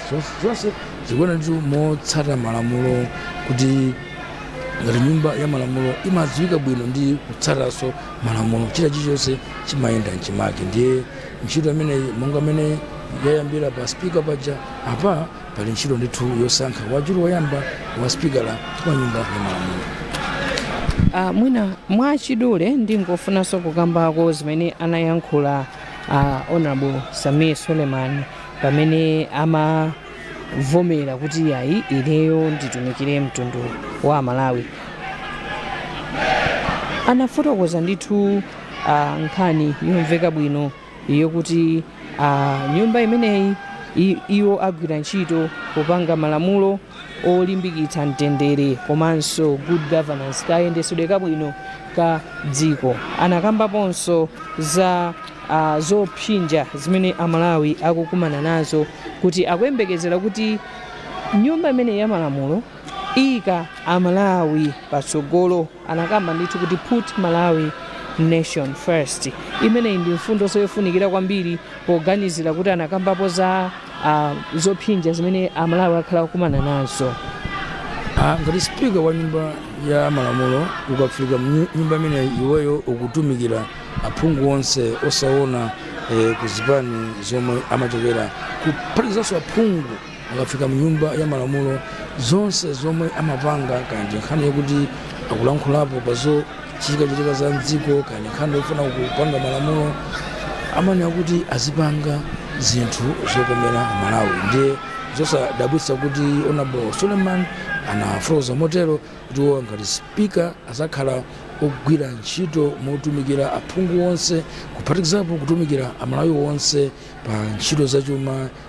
Makafacha kuti nyumba imeneyi ndiye maso a dziko, facha kuti budget imachokera nyumba imeneyi kuti aphungu akayunika ndikuyivomereza ipite ndithu kwa Malawi dziko. Powonjezeranso mzanga Simeon anakambapo kuti parliament ikuyenera kukhala chitsanzo chabwino pamene ikugwira ntchito yake, kachitidwe kawo ka zinthu ikuyenera kupereka chitsanzo chabwino. Komanso anafotokozapo mfundo ina yofunikira kwambiri yakudzipereka pamene akunena kuti kudzipereka kumene nkofunika kugwirana manja, chifukwa nyumba imeneyi ndiyo kuti Amalawi amakhala maso awo akuyang'ana kumeneku pa zinthu zoyendetsa dziko. Sono mu kuyankhula kumeneku anafotokozanso nkhani imene yofunikira yokuti mfundo zimene akukambirana pakuyenera kukhala kuti mfundo ziyenda mwabwinobwino mosakondera komanso moyang'ana wina aliyense. Izi ndikuona kuti ndi imodzi mwa mfundo zimene zikugwirizana kwambiri ndi the great return to proven leadership. Ndiye tikangana Tsono pakali pano tingopereka kwanzathu ku Kwacha Studios pamene tikumalizitsa ndithu tikupatsireni maupdate akuno ku parliament. Ine Barbara Mwandira ndingotitu musatalikire kanema wanu komanso MBC Radio 1.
MBC, inspiring the nation.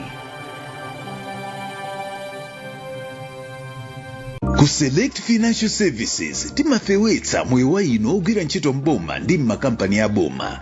Tengani lero ngongole ya Flexi Facility yofika mpaka 10 million kwacha yobwezedwa miezi 72. Ubwino wa ngongole ya Flexi Facility ndi woti ndiyodalirika imavomerezedwa pasanathe maola 24 yokwanilisa zosowa zanu ndipo mutha kutenga kudzera palamya muli kunyumba poimba nambala ya ulere ya *384*20#. Ndiyo fewa mutha kuonjezera ngongole ya Flexi Facility